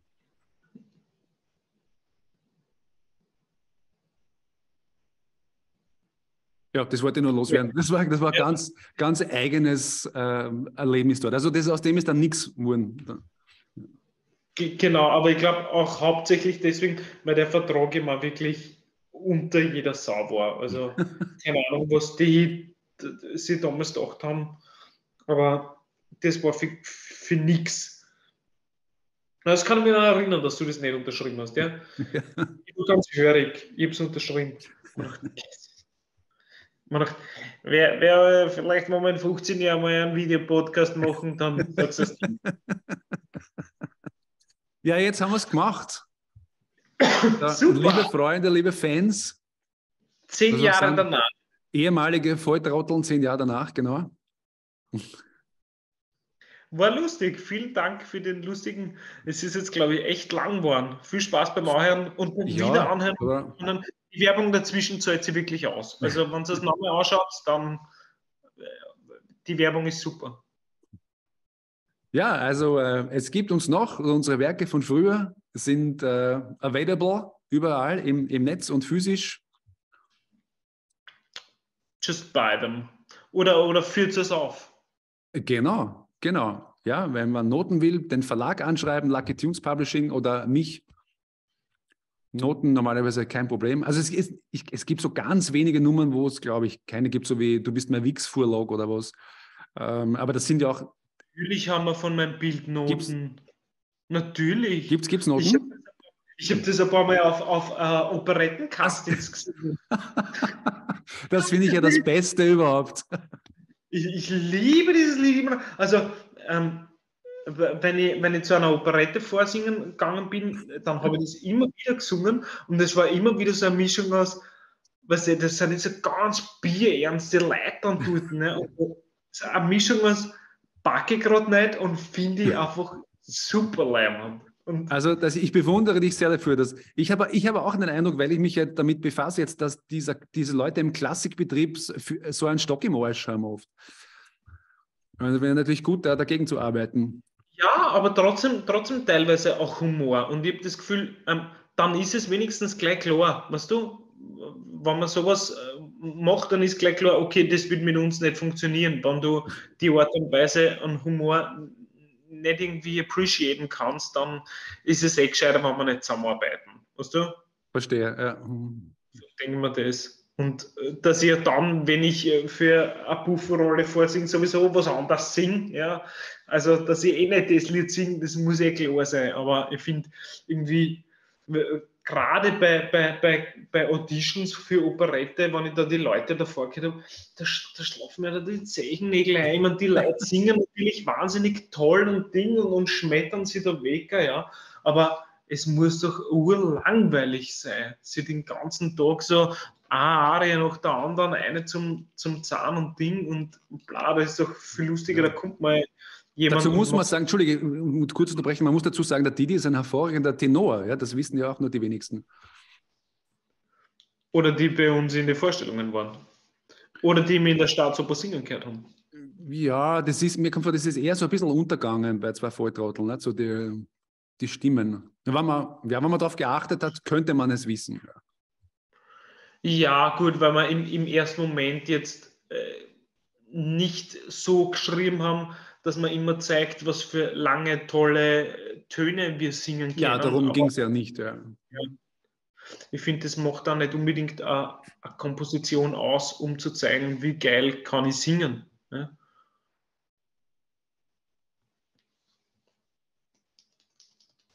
Aber vielen Dank für die rosigen Worte. Aber du hast ja auch für Castings selber ein Lied geschrieben, oder? Ja, mindestens 2-mal schon. Ich bin dann immer so, war jetzt nicht so oft auf Auditions, aber ab und zu doch. Und ich bin dann immer so, dann überlege ich, was könnte ich singen und mir fällt dann nie was ein. Und ich meine, ich habe schon Noten zu Hause und ich kann mir dann nicht entscheiden oder denke mir, das passt irgendwie nichts wirklich und dann schreibe ich mir immer eben selber was, ja. So habe ich den Giovanni kennengelernt, weil damals für die Audition von Schikaneder, also von diesem Musical, vom Stephen Schwartz, da war ich vorsingen und da wollte ich unbedingt etwas auf Italienisch singen und dann habe ich immer eine Arie selber geschrieben für Bariton und habe einen italienischen Liedtexter gesucht und ein Kollege hat mir den Giovanni empfohlen und so haben wir uns kennengelernt. Na cool. Ja. Ja, ich finde es auch immer noch ein super, super Mittel. Auch meine Monologe, die ich für Auditions vorspreche, schreibe ich mir eigentlich immer selber. Das habe ich auch schon gemacht, ja. Ja, weil ich oft das Gefühl habe, es muss ja auch für die Produktion passen. Und ich kenne Kolleginnen und Kollegen, Ja. die. Ups. Ui, jetzt ist der Didi weg. Immer denselben Monolog. Jetzt bist du wieder da. Ja, du warst kurz weg. Die machen immer denselben Monolog und die wissen, es funktioniert. Und das finde ich ja total logisch, dass man das macht im Sinne von, da hat man jetzt kein großes Kribbeln, sondern man weiß, man liefert es ab und fertig. Aber das ist mir meistens zu wenig, allein schon deswegen, weil ich bei Castings und Auditions sowieso immer komplettest fix und fertig bin. Also meistens bin ich bei Auditions und Castings richtig schlecht. Ich kann mich zum Beispiel auch noch erinnern, wir haben nach 2 Volltrotteln, haben wir beide ja auch noch zusammengearbeitet bei Gravuzzi Kapuzzi, das er geschrieben hat und das ich dann bei der zweiten Aufführung im Windauer gespielt habe. Da kann ich mich erinnern, dass ich bei dem Casting damals grottig war. Das weiß ich noch. Da war ich genauso nervös wie, also Casting, Audition, ich bin fix und fertig mit Nerven. Na, grottig stimmt nicht, aber du hast das erste Mal, wie du das gesungen hast, da warst du nicht ganz auf der Höhe, aber dann habe ich gesagt, sing's noch einmal nicht und dann war es viel besser. Einfach, ich bin ja immer noch so dankbar dafür, dass du das einfach so sportlich genommen hast. Ich war einfach schlecht. Es ist einfach, bei einer anderen Audition sagen, danke, wiederschauen. Weißt du? Das ist einfach. Ja, sicher, da habe ich natürlich gewusst, das machst du einfach noch einmal, weil kann passieren. Ne? Ja, aber so ist es und da habe ich für mich noch nicht so ein gutes Mittel gefunden dabei, um bei Castings zu brillieren. Das ist mir bis jetzt eigentlich noch nicht gelungen. Du, mir ist eingefallen von wegen Kolleginnen und Kollegen, ich möchte mich wirklich ausdrücklich bedanken bei allen Kolleginnen und Kollegen und Freundinnen und Freunden, die aus Spaß an der Freude oft uns geholfen haben bei unseren ersten Musikvideos oder die uns geholfen haben mit Veranstaltungen. Da waren wirklich ganz viele involviert, die wir jetzt gar nicht alle namentlich nennen können. Wir können schon, aber da brauchen wir noch eine halbe Stunde. Ich bin denen wirklich sehr dankbar und es war eine coole Zeit und bin für jede und jeden dankbar, die da mitgemacht haben und uns da unterstützt haben im Aufbau von 2 Volltrotteln. Ja, danke, dass du das gesagt hast, weil das merke ich jetzt auch immer wieder beim Umsetzen von neuen Projekten, wie viele Leute auch bei unseren Musikvideos dabei waren. Ja, oder voll viele, beim Jesus zum Beispiel. Ne? Oder bei Spuck's aus, das ganze Havelka. Ganz genau, Das war ja ein Nachtdreh im Havelka.